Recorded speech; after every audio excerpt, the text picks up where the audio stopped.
أعوذ بالله من الشيطان الرجيم بسم الله الرحمن الرحيم الحمد لله رب العالمين حمدا كثيرا طيبا مباركا فيه الحمد لله رب العالمين رب اشرح لي صدري ويسر لي أمري واحلل عقدة من لساني يفقهوا قولي ربنا زدنا علما نافعا رزقا طيبا ولا متقبلا مني يا رب العالمين اللهم صل على محمد وعلى آل محمد الحمد لله رب العالمين ഇൻഷാല്ലാ നമ്മൾ സൂറത്തുൽ സ്വാഫാത്താണ് എടുക്കാനുള്ളത്.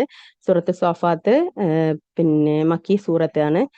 അതിലെ പ്രധാനപ്പെട്ട ആശയം എന്താന്ന് വെച്ചിട്ടുണ്ടെന്നുണ്ടെങ്കിൽ പിന്നെ മലക്കുകളെ കുറിച്ച് പറയുന്ന സൂറത്താണ്. ഓക്കെ, സ്വാഫാത്ത് എന്ന് പറഞ്ഞാൽ അണിനിരക്കുക എന്നുള്ളതാണ്. ഓക്കെ, അണിയായിട്ട് നിൽക്കുക. അപ്പം അതാണ് അവിടെ ഉദ്ദേശിക്കുന്നത്. أعوذ بالله من الشيطان الرجيم بسم الله الرحمن الرحيم الحمد لله رب العالمين الرحمن الرحيم مالك يوم الدين إياك نعبد وإياك نستعين اهدنا الصراط المستقيم صراط الذين أنعمت عليهم غير المغضوب عليهم ولا الضالين آمين بسم الله الرحمن الرحيم. ശരിക്ക് അണിനിരന്ന് നിൽക്കുന്നവരും എന്നിട്ട് ശക്തിയായി തടയുന്നവരും എന്നിട്ട് കീർത്തനം ചൊല്ലുന്നവരുമായ മലക്കുകളെ തന്നെയാണ് സത്യം. ഇത് മൂന്നും മലക്കുകളെ കുറിച്ചിട്ട് പറയുന്നതാണ്. ഓക്കെ, അള്ളാഹു സുബ്ഹാനഹു വ തആലക്ക് സ്തുതി പറഞ്ഞുകൊണ്ട് അൽഹംദുലില്ലാഹി റബ്ബിൽ ആലമീൻ എന്ന് പറഞ്ഞുകൊണ്ട് അള്ളാഹു സുബ്ഹാനഹു വ തആലയെ സ്തുതിച്ചുകൊണ്ട് നിൽക്കുന്നവരാണ് മലക്കുകൾ എന്നുള്ളതാണ്. ഓക്കെ, റസൂലുള്ളാഹി സ്വല്ലല്ലാഹു അലൈഹി വസല്ലം പറഞ്ഞിട്ടുണ്ട്, മലക്കുകൾ അവരുടെ റബ്ബിന്റെ അടുക്കൽ കെട്ടുന്നത് പോലെ നിങ്ങൾക്ക് അണി കെട്ടിക്കൂടെ എന്ന്. അതായത് പിന്നെ ആ മലക്കുകൾ നിൽക്കുന്നത് പോലെ സഫ് സഫായിട്ട്, അതാണ് നമ്മൾ നമസ്കാരത്തിൽ നിൽക്കുന്നത്, സഫ് സഫായിട്ട് നിന്നുകൂടെ. അപ്പൊ സഹാബികൾ ചോദിക്കും, എങ്ങനെയാണ് മലക്കൾ റബ്ബിന്റെ അടുക്കൽ അണി കെട്ടുക എന്ന്. അപ്പൊ റസൂലുള്ളാഹി സ്വല്ലല്ലാഹു അലൈഹി വസല്ലം പറഞ്ഞു കൊടുക്കുകയാണ്, അവർ മുമ്പിലുള്ള അണികൾ പൂർത്തിയാക്കും, അണികളിൽ അവർ അന്യോന്യം ചേർന്ന് നിൽക്കുകയും ചെയ്യുമെന്ന്. അതായത് മുന്നിൽ നിൽക്കുന്ന പിന്നെ സഫ് അത് പൂർത്തിയാവണം, അത് പൂർണ്ണമായതിനു ശേഷമാണ് പിന്നിലെ സഫ് പൂർത്തിയാക്കേണ്ടത്. ഇടയിലിടയിൽ പോയിട്ട് നിന്നിട്ട് അവിടെ ഇവിടെയായിട്ട് നിൽക്കാൻ പാടില്ല എന്നുള്ളതാണ്. അത് പിന്നെ പുരുഷന്മാർക്കിടയിൽ അത് ഉണ്ടാവാറില്ല, പക്ഷെ സ്ത്രീകൾക്കിടയിൽ നല്ലോണം അത് ഉണ്ടാവാറുണ്ട്. നമസ്കാരത്തിലൊക്കെ പിന്നെ പള്ളിയിൽ നമസ്കരിക്കാൻ വരുന്ന സ്ത്രീകളൊക്കെ നിസ്കരിക്കാൻ വരുന്നുണ്ട്, പക്ഷെ നിസ്കാരത്തിന് വന്നിട്ടുണ്ടെന്നുണ്ടെങ്കിൽ എങ്ങനെയാണ് നിൽക്കേണ്ടത് എന്ന് പോലും അറിയാത്ത കുറേ കൗമുണ്ട്. എന്നിട്ട് അവിടെയും ഇവിടെയും പിന്നെ അല്ലിച്ചല്ലിയായിട്ട് നിൽക്കുക, കുട്ടികളെയും കൊണ്ട് അപ്പുറത്ത് നിൽക്കുക ഇപ്പുറത്ത് നിൽക്കുക, ഒരാള് അവിടെ നിൽക്കുക ഒരാൾ ഇപ്പുറത്ത് നിൽക്കുക, അങ്ങനെ ഒരു ഒരു ഒരു ഒരു ഭംഗിയില്ലാതെ പള്ളിയിൽ കയറി വന്നിട്ട് നിൽക്കുന്ന എത്രയോ സ്ത്രീകളുണ്ട്. സ്ത്രീകളോടാണ് പറയാനുള്ളത്, പുരുഷന്മാർക്ക് അവർക്ക് സഫാണ് നിൽക്കേണ്ടതെന്നും സഫ് നിൽക്കണം എന്നുള്ളതും അത് അണിയായിട്ട് നിൽക്കണമെന്നും അത് കഴിഞ്ഞതിന് ശേഷം അടുത്ത സഫിലേക്ക് പോകാൻ പാടുള്ളൂ എന്നൊക്കെ അവർക്കറിയാം. സ്ത്രീകൾ തോന്നിയതുപോലെ പോയി നിൽക്കുന്ന സ്ത്രീകളാണ് പള്ളിയിലുള്ളത്. ഓക്കെ, പള്ളിയിൽ വരുന്നവർ അറ്റ്ലീസ്റ്റ് പള്ളിയിൽ കയറിയാൽ എന്തൊക്കെ ചെയ്യേണ്ടതെന്നുള്ളതെങ്കിലും ഒന്ന് പഠിച്ചതിന് ശേഷം പള്ളിയിൽ കയറാൻ ശ്രമിക്കുക. തോന്നിയതുപോലെ പള്ളിയിൽ കയറിയിട്ട് അവിടെ ഇവിടെയായിട്ട് നിൽക്കാൻ പാടില്ല. അള്ളയും റസൂലും എന്ത് കൽപ്പിച്ചോ അതിന് വേണ്ടിയിട്ടാണ് അവിടെ വന്നിട്ടുള്ളത്, അല്ലാതെ സ്വന്തം ഇഷ്ടത്തിനും സ്വന്തം താല്പര്യത്തിനും വന്ന് നിൽക്കുന്ന സ്ഥലമല്ല അത്. അങ്ങനെ പറഞ്ഞാലും അവര് കേൾക്കൂല, അവരോടത്ത് അതൊന്നും പറയാൻ പാടില്ല. അതൊക്കെ പറഞ്ഞിട്ടുണ്ടെങ്കിൽ അവർക്ക് ഭയങ്കര പ്രയാസമാണ്. അവര് നമ്മളെന്തോ പുതിയത് കൊണ്ടേ ചെന്ന് പറഞ്ഞ പോലെയാണ് അവർക്ക് തോന്നുന്നത്. അവര് അതൊന്നും അനുസരിക്കൂല. അവർക്ക് ഇടയിലൊക്കെ നല്ല വിശാലത വേണം, നല്ല പിന്നെ വിസ്താരം വേണം. അതിൽ കൂടെ ഒരു 10 ആൾ കയറി പോകാനുള്ള സ്ഥലമൊക്കെ ഇടയിലിടയിൽ കിട്ടണം അവർക്ക്. അങ്ങനെയൊക്കെയാണ് അവർ നിൽക്കുക. വേറെ ആൾ കയറിയിട്ടുണ്ടെന്നുണ്ടെങ്കിൽ ഞങ്ങൾക്ക് നിൽക്കാൻ കഴിയണില്ല, ഞങ്ങൾക്ക് ഇരിക്കാൻ പറ്റൂല എന്നൊക്കെ പറഞ്ഞിട്ട് നമ്മളോട് പറയും ചെയ്യും. സുബ്ഹാനല്ലാഹ്, ഒരു പള്ളിയിൽ കയറിയിട്ടുണ്ടെങ്കിൽ പള്ളി ഒരിക്കലും ഒരാൾക്കും അള്ളാഹു സുബ്ഹാനഹു വ തആല തീരെഴുതി കൊടുത്ത സംഭവം ഒന്നല്ല. അപ്പൊ അതുകൊണ്ട് തന്നെ അതിലെ സ്ഥലം എന്ന് പറയുന്നതും അത്രയും പ്രേഷ്യസ് ആയിട്ട് നമ്മൾ അത് ഒരുക്കും വേണം. മറ്റൊരാൾ കയറി വരുമ്പോൾ ഒതുങ്ങി കൊടുക്കുക, അവർക്ക് കയറാനുള്ള സ്ഥലം കൊടുക്കുക, അതൊന്നും ചെയ്യൂല, അതൊന്നും കൊടുക്കുകയില്ല. സ്ത്രീകൾക്കാണ് ഭയങ്കര അതിലുള്ള ദുൽമ് കാണിക്കുന്നത്. അവരാണ് അങ്ങനത്തെ കാര്യങ്ങളിലൊക്കെ ദുൽമ് കാണിക്കുന്നതും. കയറി വരുന്നവർക്ക് ഒരു ഒരു പിന്നെ ഒരു ഇളവ് കൊടുക്കുക, ഒരു സംതൃപ്തി കൊടുക്കുക, അതൊന്നുമില്ല. അവരതിലേക്ക് കയറാതിരിക്കാൻ വേണ്ടിയിട്ട് എങ്ങനെ അവിടെ പിടിച്ചു വെക്കാൻ പറ്റും എന്നുള്ള രീതിയിലൊക്കെയാണ് അവര് ഇരിക്കുക. വെള്ളിയാഴ്ചകളിലൊക്കെ പള്ളിയിൽ പോയാൽ കാണുന്ന സ്ഥിതിയാണത്. അപ്പൊ അതുകൊണ്ട് തന്നെ പള്ളികൾ എല്ലാവർക്കും ഉള്ളതാണ്. അതുകൊണ്ട് തന്നെ സ്ത്രീകളൊക്കെ കയറി വരുമ്പോൾ, പുതിയ സ്ത്രീകൾ കയറി വരുമ്പോൾ ഒന്ന് ഒതുങ്ങി കൊടുക്കുക, അവർക്കും കൂടി ഇരിക്കാനുള്ള ഒരു സൗകര്യം ചെയ്തു കൊടുക്കുക. ഇതൊക്കെ ഒരു സാമാന്യ മര്യാദയാണ്. അവിടെ അല്ലെങ്കിലും നമ്മുടെ ജീവിതത്തിൽ ദുനിയാവിൽ തന്നെ നമ്മൾ മറ്റുള്ളവർക്ക് വേണ്ടി കുറച്ചൊക്കെ ഒന്ന് ഒതുങ്ങി കൊടുക്കുന്നത് ഒരു കുഴപ്പമൊന്നുമില്ല അതിന്. അതുകൊണ്ട് നമുക്കൊന്നും നഷ്ടപ്പെടാനൊന്നുമില്ല. ഒന്നും കൊടുക്കാതെ, ഒന്നും വിട്ടുകൊടുക്കാതെ ഇങ്ങനെ പിടിച്ചു വെക്കുന്ന രീതിയിലുള്ള പല സ്ത്രീകളും നമുക്കിടയിലുണ്ട് ഇന്നും. ഈവൻ ദീനുണ്ട് എന്ന് പറയുന്ന ആളുകൾ തന്നെ അങ്ങനെയൊക്കെ ചെയ്യുന്നവർ കാണാം. അല്ലാഹു സുബ്ഹാനഹു വ തആല കാത്തുരക്ഷിക്കട്ടെ. അതുപോലെ തന്നെ ചിലർക്ക് ഫാൻ ഇടേണ്ടി വരും, ചിലർക്ക് AC പറ്റും, ചിലർക്ക് AC പറ്റൂല, ചിലർക്ക് ഫാന് പറ്റൂല. പല പല കൗമാണ്. എന്നിട്ട് ഒരാൾ ഫാൻ ഇട്ട് കഴിഞ്ഞാൽ മറ്റാൾ പോയിട്ട് ഫാൻ ഓഫ് ചെയ്യുക, ഒരാൾ പിന്നെ AC ഇട്ട് കഴിഞ്ഞാൽ മറ്റയാൾ പോയിട്ട് AC ഓഫ് ചെയ്യുക. നമ്മളെ തൃപ്തിക്കും നമ്മളെ ആവശ്യത്തിനും വേണ്ടിയിട്ട് അല്ല നമ്മളെ പള്ളിയിൽ വരുന്നത്. എല്ലാവർക്കും ഒരുപോലെ സൗകര്യത്തിന് വേണ്ടിയിട്ടാണ്, സൗകര്യപ്പെടുത്തിക്കൊണ്ടാണ് നമ്മൾ ഇരിക്കേണ്ടത്. നമുക്ക് ഒരു പ്രത്യേക സ്വഭാവം ഉണ്ടെന്നുണ്ടെങ്കിൽ അത് നമ്മളെ വീട്ടിൽ കാണിച്ചാൽ മതി. വീട്ടിലാണ് അതിനുള്ള ഏറ്റവും നല്ലത്. അതുകൊണ്ടാണ് സ്ത്രീകൾക്ക് വീടിന്റെ ഉള്ളിലാണ് അവർക്ക് ഹൈറെന്ന് പറഞ്ഞത്. കാരണം അവരുടെ അടുത്ത് നിന്ന് ഇങ്ങനത്തെ ദുൽമുകൾ വരും എന്നുള്ളത് കൊണ്ടാണ്. പുരുഷന്മാർക്ക് അത്ര വലിയ അങ്ങനത്തെ പ്രശ്നങ്ങളും പ്രയാസങ്ങളൊന്നുമില്ല, അവരെല്ലാവരുടെയും കൂടെ കൂടും. പക്ഷെ സ്ത്രീകളാണ് എല്ലാവരുടെ കൂടെ കൂടുക അതിന് ഭയങ്കര ബുദ്ധിമുട്ടുള്ളത്. അവർക്ക് ഇന്നും അങ്ങനെ തന്നെയാണ്. അവര് അവര് വീട്ടിലാണെന്നുണ്ടെങ്കിലും വിവാഹം കഴിഞ്ഞിട്ടുണ്ടെന്നുണ്ടെങ്കിലും ഒക്കെ അവർക്കാണ് ഒതുങ്ങിക്കൂടാനും ആളുകളോടൊപ്പം ഒരുമിച്ച് ചേരാനും കുടുംബങ്ങളായിട്ട് ജീവിക്കാനും ഒക്കെ പ്രയാസമുള്ളത്. അവർക്ക് കയറി വരുമ്പോൾ തന്നെ അവർക്ക് സെപ്പറേറ്റ് വീട് വേണം, സെപ്പറേറ്റ് ജീവിതം വേണം. അങ്ങനെയാണ്. പുരുഷന്മാർ എത്രയും ഒരുമിച്ച് ചേരും. എത്ര ഒരു 10,000 പുരുഷന്മാർ ഒരുമിച്ച് ചേർന്നാലും അവര് സന്തോഷത്തില് കൂടി അവര് സംസാരിച്ച് അവര് ഭയങ്കര നല്ല ജോളിയായിട്ട് ജീവിക്കും. എന്നാൽ സ്ത്രീകള് ഒരു 10 ആൾ കൂടിയിട്ടുണ്ടെങ്കിൽ 10 ആൾക്കും 10 സ്വഭാവം കാണിച്ച് അതിൽ എന്തെല്ലാം ഫിത്തിന ഉണ്ടാക്കാൻ പറ്റുമോ ആ ഫിത്തിനകളൊക്കെ ഉണ്ടാക്കും സ്ത്രീകള്. എല്ലാവരും നല്ല ഇൽമും നല്ല ദീനും ഒക്കെ ഉള്ളവരായിരിക്കും. പക്ഷെ ഫിത്തിന ഉണ്ടാക്കാൻ ഏറ്റവും സ്പെഷ്യലിസ്റ്റുകൾ സ്ത്രീകളാണ്. അത് സ്ത്രീകൾ തന്നെ സ്വയം മനസ്സിലാക്കുകയും അവരവരുടെ നഫ്സിനെ നന്നാക്കുകയും ചെയ്യുക. അല്ലാഹു സുബ്ഹാനഹു വ തആല കാത്തുരക്ഷിക്കട്ടെ. ആമീൻ. ഔദു ബില്ലാഹി മിനശ് ശൈത്വാനിർ റജീം. അപ്പൊ അതുകൊണ്ട് തന്നെ എപ്പോഴും എന്ത് ചെയ്യണം, മലക്കുകളെ പോലെ നമ്മൾ ഒതുങ്ങി നമ്മൾ ഒരുമിച്ച് നമ്മൾ ആ ഒരു സഫായിട്ട് ജീവിക്കാനും സഫായിട്ട് നിൽക്കാനും നമ്മൾ പരിശ്രമിക്കണം എന്നുള്ളതാണ് ഇവിടെ പറഞ്ഞത്. ഓക്കെ, തീർച്ചയായും നിങ്ങളുടെ ദൈവം ഏകൻ തന്നെയാകുന്നു. അദ്ദേഹം ആകാശങ്ങളുടെയും ഭൂമിയുടെയും അവയ്ക്കിടയിലുള്ളതിന്റെയും രക്ഷിതാവും ഉദയസ്ഥാനങ്ങളുടെ രക്ഷിതാവും ആയിട്ടുള്ളവൻ. തീർച്ചയായും അടുത്തുള്ള ആകാശത്തെ നാം നക്ഷത്രാലങ്കാരത്താൽ മൂടി പിടിപ്പിച്ചിരിക്കുന്നു. ധിക്കാരിയായ ഏത് പിശാചിൽ നിന്നും അതിനെ സുരക്ഷിതമാക്കുകയും ചെയ്തിരിക്കുന്നു. അത്യുന്നതമായ സമൂഹത്തിന് നേരെ അവർക്ക് പിശാചുക്കൾക്ക് ചെവി കൊടുത്തു കേൾക്കാനാവില്ല. എല്ലാ വശത്തു നിന്നും അവർ എറിഞ്ഞു ഓടിക്കപ്പെടുകയും ചെയ്യും. ബഹിഷ്ണുതരായിക്കൊണ്ട് അവർക്ക് ശാശ്വതമായ ശിക്ഷയുമുണ്ട്. പക്ഷെ ആരെങ്കിലും പെട്ടെന്ന് വല്ലതും റാഞ്ചിയെടുക്കുകയാണെങ്കിൽ തുളച്ചു കടക്കുന്ന ഒരു തീജ്വാല അവനെ പിന്തുടരുന്നതാണ്. ആകയാൽ നബിയെ, നീ അവരോട് ആ നിഷേധികളുടെ അഭിപ്രായം ആരായുക. സൃഷ്ടിക്കാൻ ഏറ്റവും പ്രയാസമുള്ളത് അവരെയാണോ, അതല്ല നാം സൃഷ്ടിച്ചിട്ടുള്ള മറ്റു സൃഷ്ടികളെയാണോ? തീർച്ചയായും നാം അവരെ സൃഷ്ടിച്ചിരിക്കുന്നത് പശിമയുള്ള കളിമണ്ണിൽ നിന്നാകുന്നു. പക്ഷേ നിനക്ക് അത്ഭുതം തോന്നി അവരാകട്ടെ പരിഹസിക്കുകയും ചെയ്യുന്നു. അവർക്ക് ഉപദേശം നൽകപ്പെട്ടാൽ അവർ ആലോചിക്കുന്നില്ല. അവർ ഏതൊരു ദൃഷ്ടാന്തം കണ്ടാലും തമാശയാക്കി കളയുന്നു. അവർ പറയും, ഇത് പ്രത്യക്ഷമായ ഒരു ജാലവിദ്യ മാത്രമാകുന്നു എന്ന്. അവർ പറയും, മരിച്ചു മണ്ണും അസ്ഥിശകലങ്ങളുമായി കഴിഞ്ഞാൽ ഞങ്ങൾ ഉയർത്തെഴുന്നേൽപ്പിക്കപ്പെടുക തന്നെ ചെയ്യുമോ? ഞങ്ങളുടെ പൂർവ്വപിതാക്കളും ഉയർത്തെഴുന്നേൽപ്പിക്കപ്പെടുമോ? പറയുക, അതെ, അന്ന് നിങ്ങൾ അപമാനിതരാവുകയും ചെയ്യും. എന്നാൽ അത് ഒരു ഘോര ശബ്ദം മാത്രമായിരിക്കും. അപ്പോഴത് അവർ എഴുന്നേറ്റ് നിന്ന് നോക്കുന്നു. അവർ പറയും, അഹോ, ഞങ്ങൾക്ക് കഷ്ടം, ഇത് പ്രതിഫലത്തിന്റെ ദിനമാണല്ലോ. അവർക്ക് മറുപടി നൽകപ്പെടും, അതെ, നിങ്ങൾ നിഷേധിച്ച് തള്ളിക്കളഞ്ഞിരുന്ന നിർണീതമായ തീരുമാനത്തിന്റെ ദിവസമത്രേ ഇത്. അപ്പോൾ അള്ളാഹുവിന്റെ കൽപ്പനയുണ്ടാകും, അക്രമം ചെയ്തവരെയും അവരുടെ ഇണകളെയും അവർ ആരാധിച്ചിരുന്നവയെയും നിങ്ങൾ ഒരുമിച്ച് കൂട്ടുക അള്ളാഹുവിന് പുറമെ, എന്നിട്ട് അവരെ നിങ്ങൾ നരകത്തിന്റെ വഴിയിലേക്ക് നയിക്കുക. അവരെ നിങ്ങളൊന്നും നിർത്തുക, അവരോട് ചോദ്യം ചെയ്യേണ്ടതാകുന്നു, നിങ്ങൾക്ക് എന്ത് പറ്റി, നിങ്ങൾ പരസ്പരം സഹായിക്കുന്നില്ലല്ലോ എന്ന്. അല്ല, അവർ ആ ദിവസത്തിൽ കീഴടങ്ങുന്നവരായിരിക്കും. അവരിൽ ചിലരുടെ നേരെ തിരിഞ്ഞ് പരസ്പരം ചോദ്യം ചെയ്യും. അവർ പറയും, തീർച്ചയായും നിങ്ങൾ ഞങ്ങളുടെ അടുത്ത് കയ്യൂക്കുമായി വന്ന് ഞങ്ങളെ സത്യത്തിൽ നിന്ന് പിന്തിരിപ്പിക്കുകയായിരുന്നു. അവർ മറുപടി പറയും, അല്ല, നിങ്ങൾ തന്നെ വിശ്വാസികളാവാതിരിക്കുക തന്നെയാണ് ഉണ്ടായത്. ഞങ്ങൾക്കാകട്ടെ നിങ്ങളുടെ മേൽ യാതൊരു അധികാരവും ഉണ്ടായിരുന്നതുമില്ല. പ്രത്യേക നിങ്ങൾ അതിക്രമകാരികളായ ഒരു ജനവിഭാഗമാകുന്നു. അങ്ങനെ നമ്മുടെ മേൽ നമ്മുടെ രക്ഷിതാവിന്റെ വചനം യാഥാർത്ഥ്യമായി തീർന്നു. തീർച്ചയായും നാം ശിക്ഷ അനുഭവിക്കാൻ പോവുകയാണ്. അപ്പോൾ ഞങ്ങൾ നിങ്ങളെ വഴികേടിൽ എത്തിച്ചിരിക്കുന്നു, കാരണം തീർച്ചയായും ഞങ്ങൾ വഴി തെറ്റിയവരായിരുന്നു. അപ്പോൾ അന്നേ ദിവസം തീർച്ചയായും അവർ ഇരുവിഭാഗം ശിക്ഷയിൽ പങ്കാളികളായിരിക്കും. തീർച്ചയായും നാം കുറ്റവാളികളെ കൊണ്ട് ചെയ്യുന്നത് അപ്രകാരമാകുന്നു. അള്ളാഹു അല്ലാതെ ഒരു ആരാധ്യനുമില്ല എന്ന് അവരോട് പറയപ്പെട്ടാൽ അവർ അഹങ്കാരം നടിക്കുമായിരുന്നു. ഭ്രാന്തനായ ഒരു കവിക്ക് വേണ്ടി ഞങ്ങൾ ഞങ്ങളുടെ ദൈവങ്ങളെ ഉപേക്ഷിച്ച് കളയണോ എന്ന് ചോദിക്കുകയും ചെയ്യുമായിരുന്നു. അല്ല, സത്യം കൊണ്ടാണ് അദ്ദേഹം വന്നത്. മുമ്പ് വന്ന ദൈവദൂതന്മാരെ അദ്ദേഹം സത്യപ്പെടുത്തുകയും ചെയ്തിരിക്കുന്നു. തീർച്ചയായും നിങ്ങൾ വേദനയേറിയ ശിക്ഷ ആസ്വദിക്കുക തന്നെ ചെയ്യേണ്ടവരാകുന്നു. നിങ്ങൾ പ്രവർത്തിച്ചിരുന്നതിന് മാത്രമേ നിങ്ങൾക്ക് പ്രതിഫലം നൽകപ്പെടുകയുള്ളൂ. അള്ളാഹുവിന്റെ നിഷ്കളങ്കരായ ദാസന്മാർ ഇതിൽ നിന്ന് ഒഴിവാകുന്നു. അങ്ങനെയുള്ളവർക്കാകുന്നു അറിയപ്പെട്ട ഉപജീവനം. വിവിധ തരം പഴവർഗ്ഗങ്ങൾ അവർ ആദരിക്കപ്പെടുന്നവരായിരിക്കും. സൗഭാഗ്യത്തിന്റെ സ്വർഗത്തോപ്പുകൾ അവർ ചില കട്ടിലുകളിൽ പരസ്പര അഭിമുഖമായി ഇരിക്കുന്നവരായിരിക്കും. ഒരു തരം ഉറവുജലം നിറച്ച കോപ്പകൾ അവർക്ക് ചുറ്റും കൊണ്ട് നടക്കപ്പെടും. വെളുത്തതും കുടിക്കുന്നതുമായ ഹൃദ്യമായ പാനീയം അതിൽ യാതൊരു ദോഷവുമില്ല. അത് നിമിത്തം അവർക്ക് ലഹരി ബാധിക്കുകയുമില്ല. ദൃഷ്ടി നിയന്ത്രിക്കുന്നവരും വിശാലമായ കണ്ണുകളുള്ളവരുമായ സ്ത്രീകൾ അവരുടെ അടുത്ത് ഉണ്ടായിരിക്കും. സൂക്ഷിച്ചു വെക്കപ്പെട്ട മുട്ടകൾ പോലെയായിരിക്കും അവർ. ആ സ്വർഗവാസികളിൽ ചിലർ ചിലരുടെ നേരെ തിരിഞ്ഞുകൊണ്ട് പരസ്പരം ചോദിക്കും, പല ചോദ്യങ്ങളും ചോദിക്കും. അവരിൽ നിന്നൊരു വക്താവ് പറയും, തീർച്ചയായും എനിക്ക് ഒരു കൂട്ടുകാരനുണ്ടായിരുന്നു. അവൻ പറയുമായിരുന്നു, തീർച്ചയായും നീ പരലോകത്തിൽ വിശ്വസിക്കുന്നവരുടെ കൂട്ടത്തിൽ തന്നെയാണോ?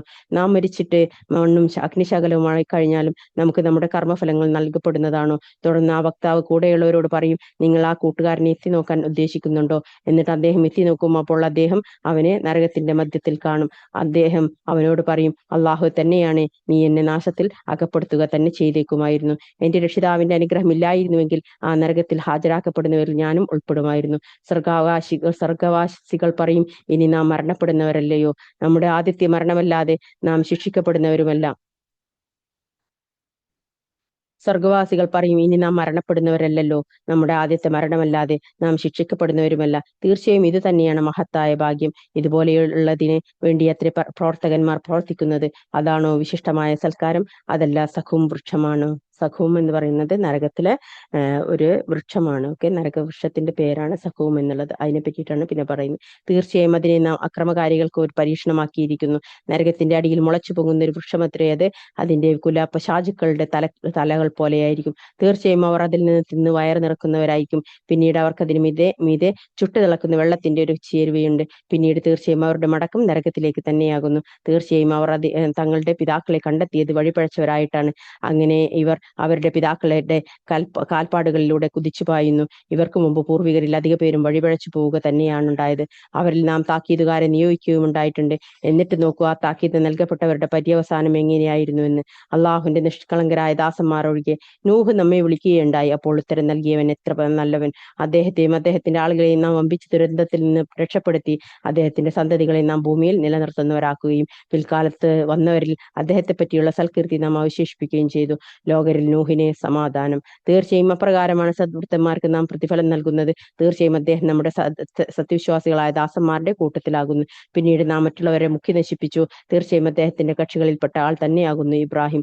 നിഷ്കളങ്കമായ ഹൃദയത്തോടു കൂടി അദ്ദേഹം തന്റെ രക്ഷിതാവിങ്കൽ വന്ന സന്ദർഭം ശ്രദ്ധേയമാകുന്നു. തന്റെ പിതാവിനോടും ജനതയോടും അദ്ദേഹം ഇപ്രകാരം പറഞ്ഞ സന്ദർഭം, എന്തൊന്നിനെയാണ് നിങ്ങൾ ആരാധിക്കുന്നത്?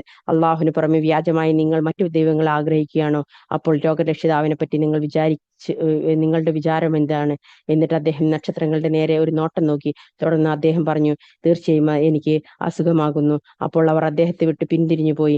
എന്നിട്ട് അദ്ദേഹം അവരുടെ ദൈവങ്ങളുടെ നേർക്ക് തിരിഞ്ഞിട്ട് പറഞ്ഞു, നിങ്ങൾ തിന്നുന്നില്ലേ? നിങ്ങൾക്ക് എന്ത് പറ്റി? നിങ്ങൾ മിണ്ടുന്നില്ലല്ലോ. തുടർന്ന് അദ്ദേഹം അവയുടെ നേരെ തിരിഞ്ഞു വലത് കൈകൊണ്ട് ഊക്കോടെ അവയെ വെട്ടിക്കളഞ്ഞു. എന്നിട്ട് അവർ അദ്ദേഹത്തിന്റെ അടുത്തേക്ക് കുതിച്ചു ചെന്നു. അദ്ദേഹം പറഞ്ഞു, നിങ്ങൾ തന്നെ കൊത്തിയുണ്ടാക്കുന്നവയാണോ നിങ്ങൾ ആരാധിക്കുന്നത്? അള്ളാഹു ആണല്ലോ നിങ്ങളെയും നിങ്ങൾ നിർമ്മിക്കുന്നവയെയും സൃഷ്ടിച്ചത്. അവർ അന്യോന്യം പറഞ്ഞു, നിങ്ങൾ അവന് ഇബ്രാഹിമിന് വേണ്ടി ഒരു ചൂള പണിയുക, എന്നിട്ട് അവനെ ജ്വലിക്കുന്ന അഗ്നിയിൽ ഇട്ടേക്കുക. അങ്ങനെ അദ്ദേഹത്തിന്റെ കാര്യത്തിൽ അവർ ഒരു തന്ത്രം ഉദ്ദേശിച്ചു. എന്നാൽ നാം അവരെ ഏറ്റവും അധമന്മാരാക്കുകയാണ് ചെയ്തത്. അദ്ദേഹം പറഞ്ഞു, തീർച്ചയായും ഞാൻ എന്റെ രക്ഷിതാവിലേക്ക് പോവുകയാണ്. അവനെ എനിക്ക് വഴി കാണിക്കുന്നതാണ്. എന്റെ രക്ഷിതാവേ, സദ്വൃത്തരിൽ ഒരാളെ നീ എനിക്ക് പുത്രനായി പ്രദാനം ചെയ്യണമേ. അപ്പോൾ സഹനശീലനായ ഒരു ബാലനെ പറ്റി നാം അദ്ദേഹത്തിന് സന്തോഷ വാർത്ത അറിയിച്ചു. എന്നിട്ട് ആ ബാലൻ അദ്ദേഹത്തോടൊപ്പം പ്രയത്നിക്കാനുള്ള പ്രായമെത്തിയപ്പോൾ അദ്ദേഹം പറഞ്ഞു, എന്റെ കുഞ്ഞുമകനെ, ഞാൻ നിന്നെ അറുക്കണമെന്ന് ഞാൻ സ്വപ്നത്തിൽ കാണുന്നു. അതുകൊണ്ട് നോക്കൂ, നീ എന്താണ് അഭിപ്രായപ്പെടുന്നത്? അവൻ പറഞ്ഞു, എന്റെ പിതാവേ, കൽപ്പിക്കപ്പെടുന്നതെന്തോ അത് താങ്കൾ ചെയ്തു കൊള്ളുക. അള്ളാഹു ഉദ്ദേശിക്കുന്ന പക്ഷം ക്ഷമാശീലരുടെ കൂട്ടത്തിൽ താങ്കൾ എന്നെ കണ്ടെത്തുന്നതാണ്. അങ്ങനെ അവർ ഇരുവരും കൽപ്പന കീഴ്പ്പെടുകയും അവനെ നെറ്റിമേൽ ചെരിച്ചു കിടത്തുകയും ചെയ്ത സന്ദർഭം നാം അദ്ദേഹത്തെ വിളിച്ചു പറഞ്ഞു, ഹേ ഇബ്രാഹിം, തീർച്ചയായും നീ സ്വപ്നം സാക്ഷാത്കരിച്ചിരിക്കുന്നു. തീർച്ചയായും അപ്രകാരമാണ് നാം സദ്വൃത്തർക്ക് പ്രതിഫലം നൽകുന്നത്. തീർച്ചയായും ഇത് സ്പഷ്ടമായ പരീക്ഷണം തന്നെയാണ്. അവന് പകരം ബലിയർപ്പിക്കാനായി മഹത്തായ ഒരു ബലിമൃഗത്തെ നാം നൽകുകയും ചെയ്തു. പിൽക്കാരക്കാരിൽ അദ്ദേഹത്തിന്റെ ഇബ്രാഹിമിന്റെ സൽകീർത്തി നാം അവശേഷിപ്പിക്കുകയും ചെയ്തു. ഇബ്രാഹിമിന് സമാധാനം. അപ്രകാരമാണ് നാം സദ്വൃത്തർക്ക് പ്രതിഫലം നൽകുന്നത്. തീർച്ചയായും അദ്ദേഹം നമ്മുടെ സത്യവിശ്വാസികളായ ദാസന്മാരെ ദൂതന്മാരിൽപ്പെട്ടവനാകുന്നു. ഇസ്ഹാഖ് എന്ന മകന്റെ ജനനത്തെ പറ്റിയും അദ്ദേഹത്തിന് നാം സന്തോഷ വാർത്ത അറിയിച്ചു. സദ്വൃത്തരിൽപ്പെട്ട ഒരു പ്രവാചകൻ എന്ന നിലയിൽ അദ്ദേഹത്തിനും ഇസ്ഹാക്കിനെയും നാം അനുഗ്രഹം നൽകുകയും ചെയ്തു. അവർ ഇരുവരുടെയും സന്തതികളിൽ സദ്വൃത്തരുണ്ട്, സ്വന്തത്തോട് തന്നെ സ്പഷ്ടമായ അന്യായം ചെയ്യുന്നവരുമുണ്ട്. തീർച്ചയായും മൂസയോടും ഹാറൂനോടും നാം ഔദാര്യം കാണിച്ചു. അവർ ഇരുവരെയും അവരുടെ ജനതയെയും ഇരുവരെയും അവരുടെ ജനതയെയും മഹാദുരന്തത്തിൽ നിന്ന് നാം രക്ഷപ്പെടുത്തുകയും ചെയ്തു. അവരെ നാം സഹായിക്കുകയും അങ്ങനെ വിജയികൾ അവർ തന്നെ ആക്കുകയും ചെയ്തു. അവർക്ക് രണ്ടുപേർക്കും നാം കാര്യങ്ങൾ വ്യക്തമാക്കുന്ന ഗ്രന്ഥം നൽകുകയും അവരെ നാം നേരായ പാതയിലേക്ക് നയിക്കുകയും ചെയ്തു. പിൽക്കാലക്കാരിൽ അവരുടെ സൽകൃതി നാം അവശേഷിപ്പിക്കുകയും ചെയ്തു. മൂസക്കും ഹാറൂനും സമാധാനം. തീർച്ചയായും അപ്രകാരമാകുന്ന സദ്വൃത്തർക്ക് നാം പ്രതിഫലം നൽകുന്നത്. തീർച്ചയായും അവർ ഇരുവരും നമ്മുടെ സത്യവിശ്വാസികളായ ദാസന്മാരുടെ കൂട്ടത്തിലാകുന്നു. ഇലിയാസും ദൂതന്മാരിൽ ഒരാൾ തന്നെ. അദ്ദേഹം തന്റെ ജനതയോട് ഇപ്രകാരം പറഞ്ഞ സന്ദർഭം നിങ്ങൾ സൂക്ഷ്മത പാലിക്കുന്നില്ലേ? നിങ്ങൾ ബാലിനെ വിളിച്ച് പ്രാർത്ഥിക്കുകയും ഏറ്റവും നല്ല സൃഷ്ടികർത്താവിനെ വിട്ടുകളയുകയുമാണ്, അഥവാ നിങ്ങളുടെയും നിങ്ങളുടെ പൂർവ്വപിതാക്കളുടെയും രക്ഷിതാവായ അള്ളാഹു. എന്നാൽ അപ്പോൾ അവർ അദ്ദേഹത്തെ നിഷേധിച്ചു കളഞ്ഞു. അതിനാൽ അവർ ശിക്ഷയ്ക്ക് ഹാജരാക്കപ്പെടുക തന്നെ ചെയ്യും. അള്ളാഹുവിന്റെ നിഷ്കളങ്കരായ ദാസന്മാരൊഴികെ പിൽക്കാരക്കാരിൽ അദ്ദേഹത്തിന്റെ സൽകൃതി നാം അവശേഷിപ്പിക്കുകയും ചെയ്തു. ഇലിയാസിന് സമാധാനം. തീർച്ചയായും അപ്രകാരമാകുന്ന സദ്വൃത്തർക്ക് നാം പ്രതിഫലം നൽകുന്നത്. തീർച്ചയായും അദ്ദേഹം നമ്മുടെ സത്യവിശ്വാസികളായ ദാസന്മാരുടെ കൂട്ടത്തിലാകുന്നു. ലൂത്തും ദൂതന്മാരിൽ ഒരാൾ തന്നെ. അദ്ദേഹത്തെയും അദ്ദേഹത്തിന്റെ ആളുകളെയും മുഴുവൻ നാം രക്ഷപ്പെടുത്തിയ സന്ദർഭം ശ്രദ്ധേയം അത്രേ. പിന്മാറി നിന്നവരിൽപ്പെട്ട ഒരു കിഴവി ഒഴികെ പിന്നെ മറ്റുള്ളവരെ നാം തകർത്തു കളഞ്ഞു. തീർച്ചയായും നിങ്ങൾ രാവിലെ അവരുടെ അടുത്തുകൂടി കടന്നു പോവാറുണ്ട്, രാത്രിയിലും. എന്നിട്ടും നിങ്ങൾ ചിന്തിച്ച് ഗ്രഹിക്കുന്നില്ലേ? യൂനുസും ദൂതന്മാരിൽ ഒരാൾ തന്നെ.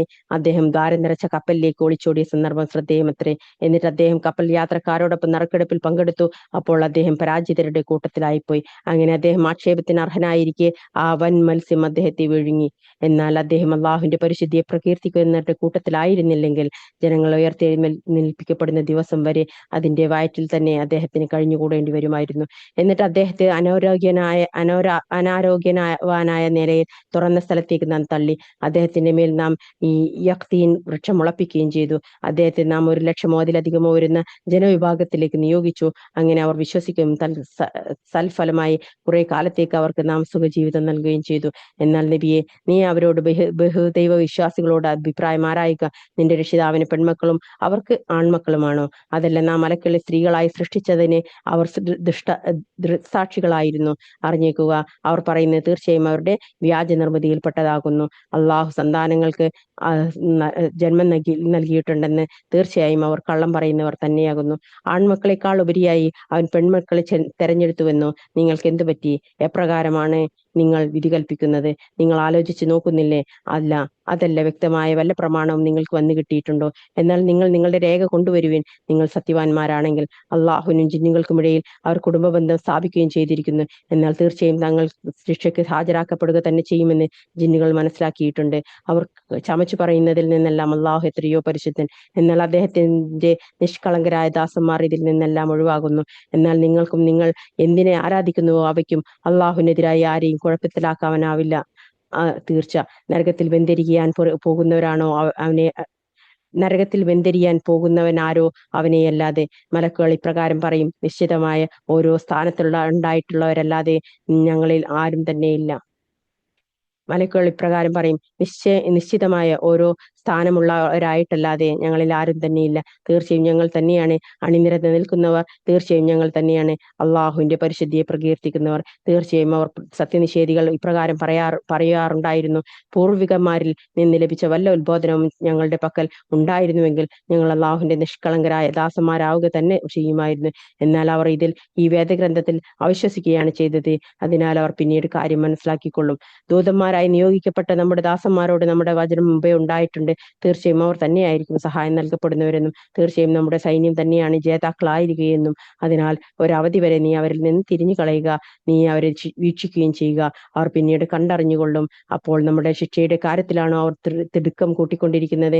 എന്നാൽ അത് അവരുടെ മുറ്റത്ത് വന്ന് ഇറക്കിയാൽ ആ താക്കീത് നൽകപ്പെട്ടവരുടെ പ്രഭാതം എത്ര മോശമായിരിക്കും. അതിനാൽ ഒരു അവധി വരെ നീ അവരിൽ നിന്ന് തിരിഞ്ഞു കളയുക, നീ വീക്ഷിച്ചു കൊണ്ടിരിക്കുകയും ചെയ്യുക.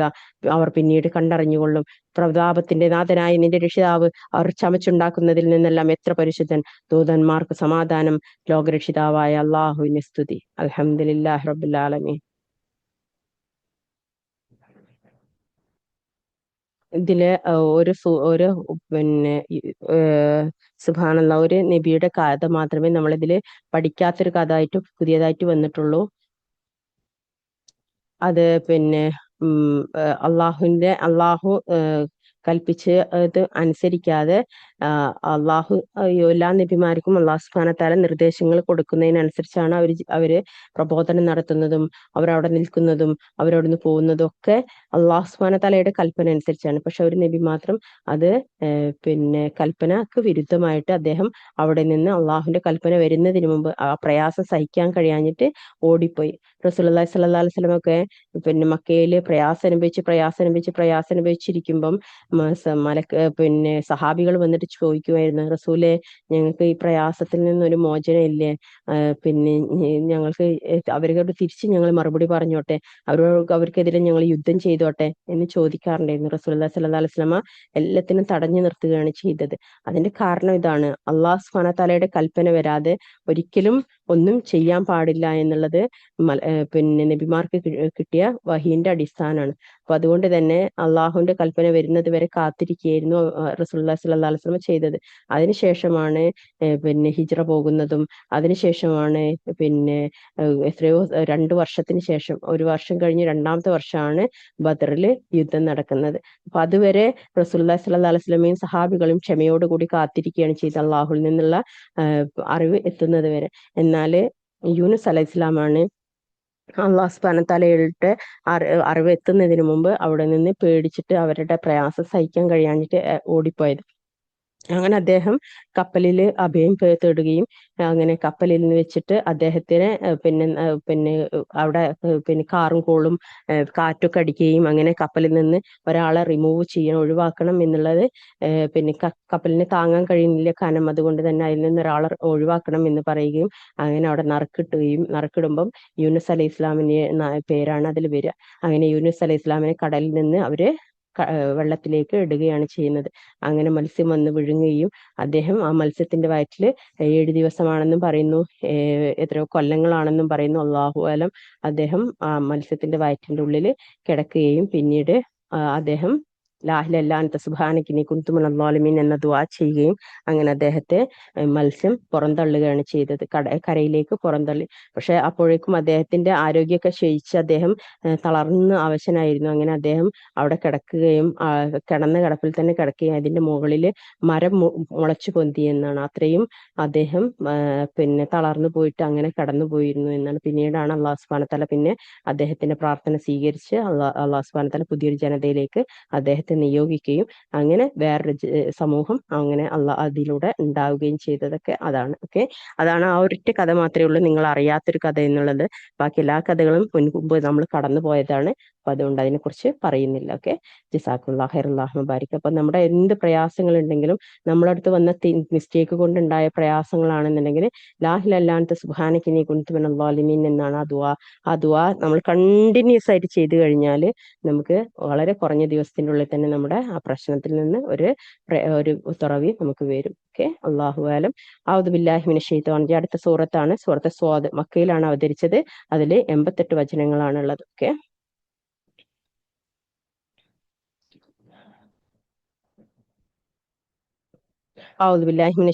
ബിസ്മില്ലാഹിർ സ്വാദ്.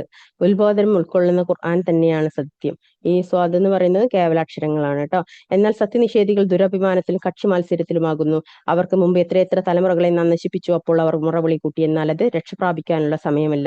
അവരിൽ നിന്ന് തന്നെയുള്ള ഒരു താക്കീതുകാരൻ അവരുടെ അടുത്ത് വന്നതിൽ അവർ ആശ്ചര്യം തോന്നിയിരിക്കുന്നു. സത്യനിഷേധികൾ പറഞ്ഞു, ഇവൻ കള്ളവാദിയായ ജാലവിദ്യക്കാരനാകുന്നു.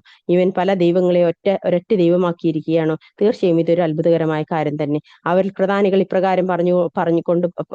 ഇപ്രകാരം പറഞ്ഞുകൊണ്ട് പോയി, നിങ്ങൾ മുന്നോട്ട് പോയിക്കൊള്ളുക, നിങ്ങളുടെ ദൈവങ്ങളുടെ കാര്യത്തിൽ നിങ്ങൾ ക്ഷമാപൂർവ്വം ഉറച്ചു നിൽക്കുകയും ചെയ്യുക. തീർച്ചയായും ഇത് ഉദ്ദേശപൂർവ്വം ചെയ്യപ്പെടുന്ന ഒരു കാര്യം തന്നെയാകുന്നു.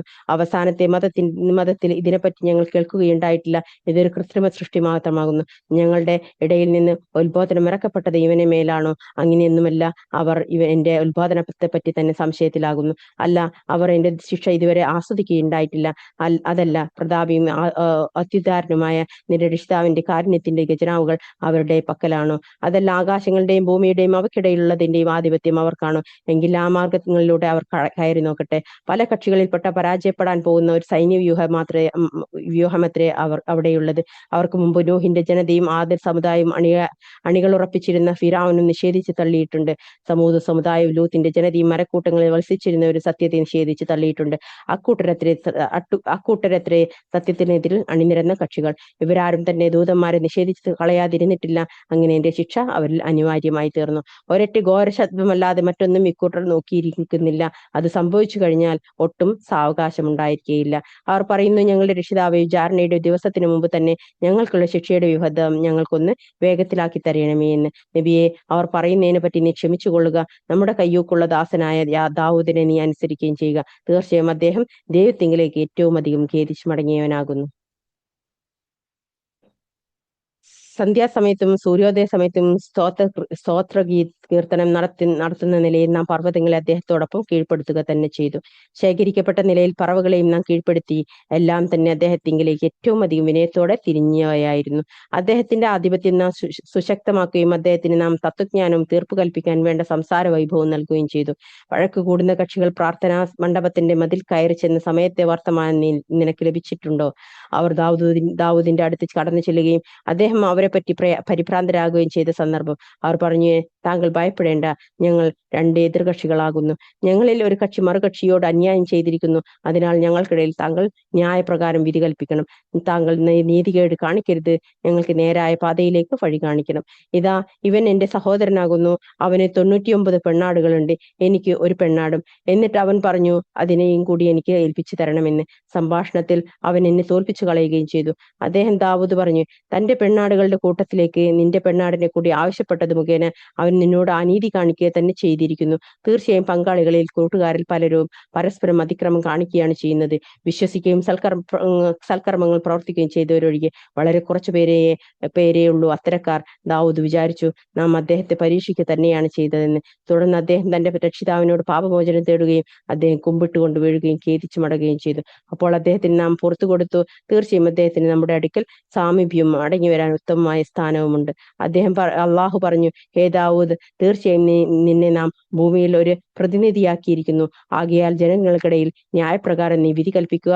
തന്നിഷ്ടത്തെ നീ പിന്തുടർന്ന് പോകരുത്. കാരണം അത് അള്ളാഹുവിന്റെ മാർഗത്തിൽ നിന്ന് നിന്നെ തെറ്റിച്ചു കളയും. അള്ളാഹുവിന്റെ മാർഗത്തിൽ നിന്ന് തെറ്റിപ്പോകുന്നവരാരോ അവർക്ക് തന്നെയാകുന്നു കഠിനമായ ശിക്ഷയുള്ളത്. കണക്ക് നോക്കുന്ന ദിവസത്തെ അവൻ മറന്നു കളഞ്ഞതിന്റെ ഫലമത്രേ അത്. ആകാശങ്ങളും ഭൂമിയും അവയ്ക്കിടയിലുള്ളതും നാം നിരർത്ഥകമായി സൃഷ്ടിച്ചതല്ല. സത്യനിഷേധികളുടെ ധാരണ എത്രേ അത്. ആകയാൽ സത്യനിഷേധികൾക്ക് നരകശിക്ഷയാൽ മഹാനാശം.